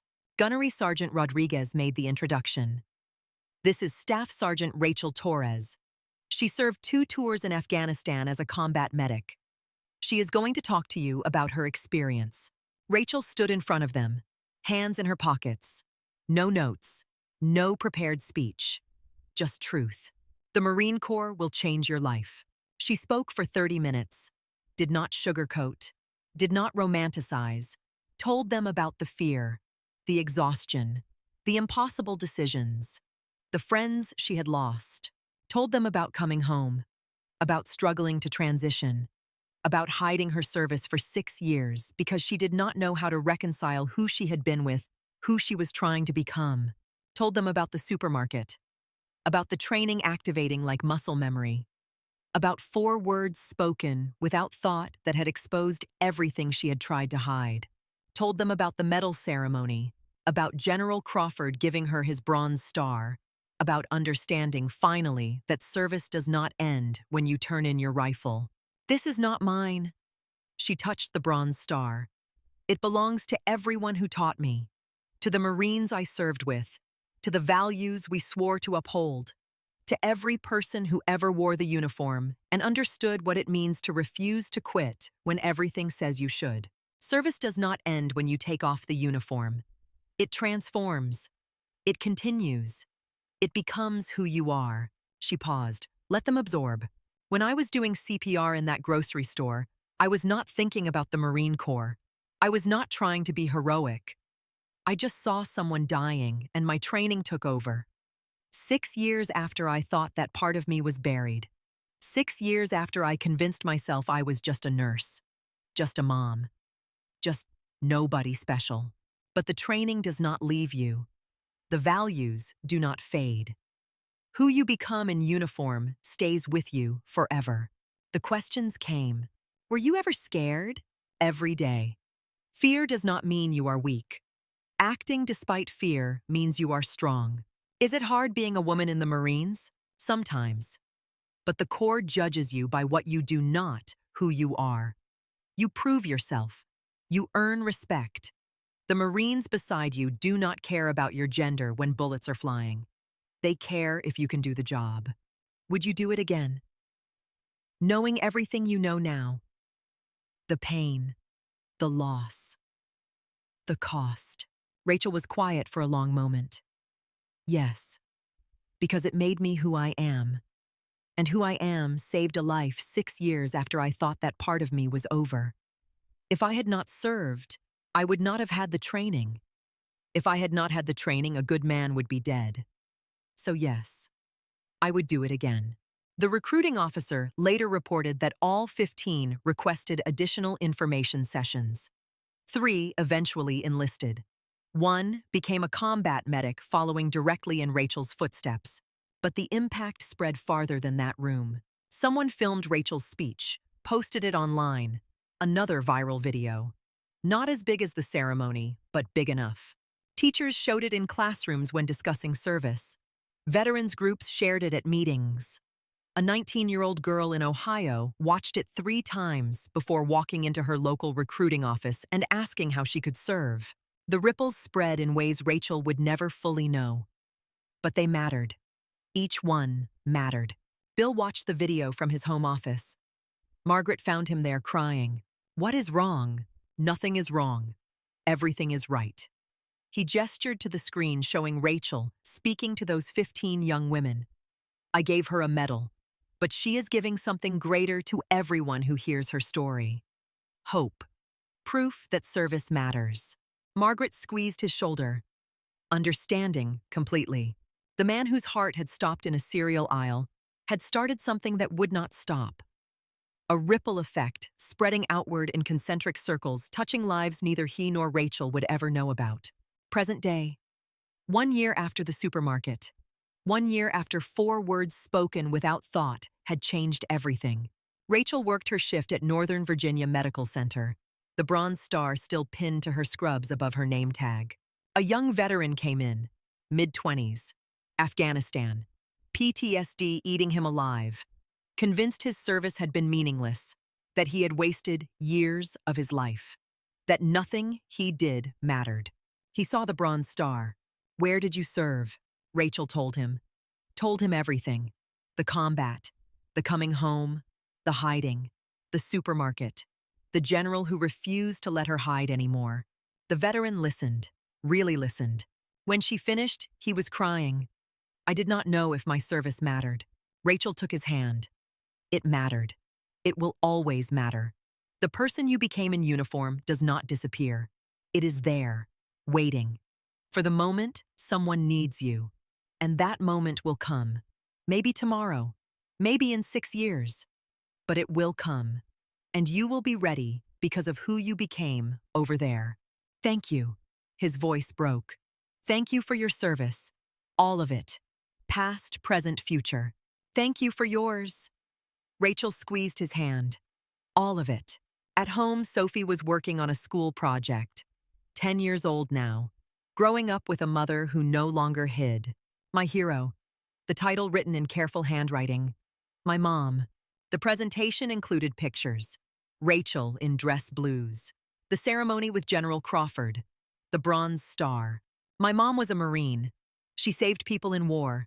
Then she saved a general in a supermarket. She says service never ends. It just changes uniforms. I want to be like her when I grow up. Sophie's teacher cried reading it. And across Arlington in his study, Bill Crawford sat with Margaret, looking at photographs from the past year. The ceremony. Rachel's recruiting speech. Coffee meetings at the hospital. Sophie's school play. A friendship built on crisis. Strengthened by shared values, sustained by mutual respect. Two Marines who had found each other in the most unlikely circumstances, who had refused to let go, who had reminded each other what it meant to live by the values they had sworn to uphold. The story of Bill Crawford and Rachel Torres spread because it was not really about them. It was about something universal, something that resonated with anyone who had ever served or loved someone who served. The truth that training never leaves you, that values persist beyond uniform and rank and time, that the person you become in your hardest moments stays with you forever. That service does not end at discharge. It transforms. It continues in new forms, new contexts, new missions. Teachers using skills learned in military leadership. First responders drawing on combat experience. Nurses like Rachel carrying battlefield medicine into civilian emergency rooms. Thousands of veterans. Tens of thousands. Working quiet jobs in communities across the country. Living values they swore to uphold. Serving without recognition. Making a difference without fanfare. And every time someone heard Rachel's story, every time they watched that video of the medal ceremony, every time they saw proof that service continues, they remembered. Or they understood for the first time that honor still exists, that courage still matters, that commitment means something, that once you are a Marine, you are always a Marine. Once a soldier, always a soldier. Once you swear to serve something greater than yourself, you carry that forward into everything you do for the rest of your life. Rachel Torres and William Crawford proved it. On a Saturday morning in a grocery store, when a heart stopped beating and a woman in blue scrubs refused to let a warrior die. In a ceremony when a general broke protocol to honor another warrior who had saved his life. In a hospital where a Bronze Star pinned to scrubs sparked conversations that healed more than bodies. In recruiting stations and school presentations and coffee shops and living rooms across a country that sometimes forgets but can always be reminded. That service matters. That values transcend circumstances, that warriors recognize warriors, and that some debts can never be repaid, only honored. Staff Sergeant Rachel Torres stands in the emergency department. The Bronze Star catches fluorescent light. Another patient asks about it. Another conversation begins. Another seed planted. She tells the story one more time. About a general and a supermarket and 4 words that changed everything. Stay with me, Marine. The words that exposed what she tried to hide. That connected her to her past. That reminded her who she really is. Not despite the uniform, because of it. Once a Marine, always a Marine. Some identities never fade. Some training never leaves. Some values never die. They just wait. Patient, ready. For the moment, someone needs them. And when that moment comes, true warriors do not hesitate. They run toward danger. They fight for lives worth saving. They refuse to surrender. They stay with each other. They honor each other. They lift each other up. Because that is what Marines do. That is what warriors do. That is what Rachel Torres did in a grocery store. What Bill Crawford did in a ceremony. What both continue to do every single day. Living proof that service never ends. It only transforms. And the ripples spread forever. The end. Chai. If you believe stories like this deserve to be told, if you know a veteran whose service continues in quiet ways, if you have ever worn a uniform or loved someone who did, this story is for you. Comment below and tell us where you are watching from. Share this with someone who needs to be reminded that their service mattered, that it still matters, that it will always matter. Because heroes like Rachel Torres and William Crawford are everywhere. Working night shifts, coaching youth sports, teaching in classrooms, responding to emergencies, living the values they swore to uphold. Their stories deserve to be heard. Their service deserves recognition. Never forgotten. Always honored. Once a Marine. Always a Marine.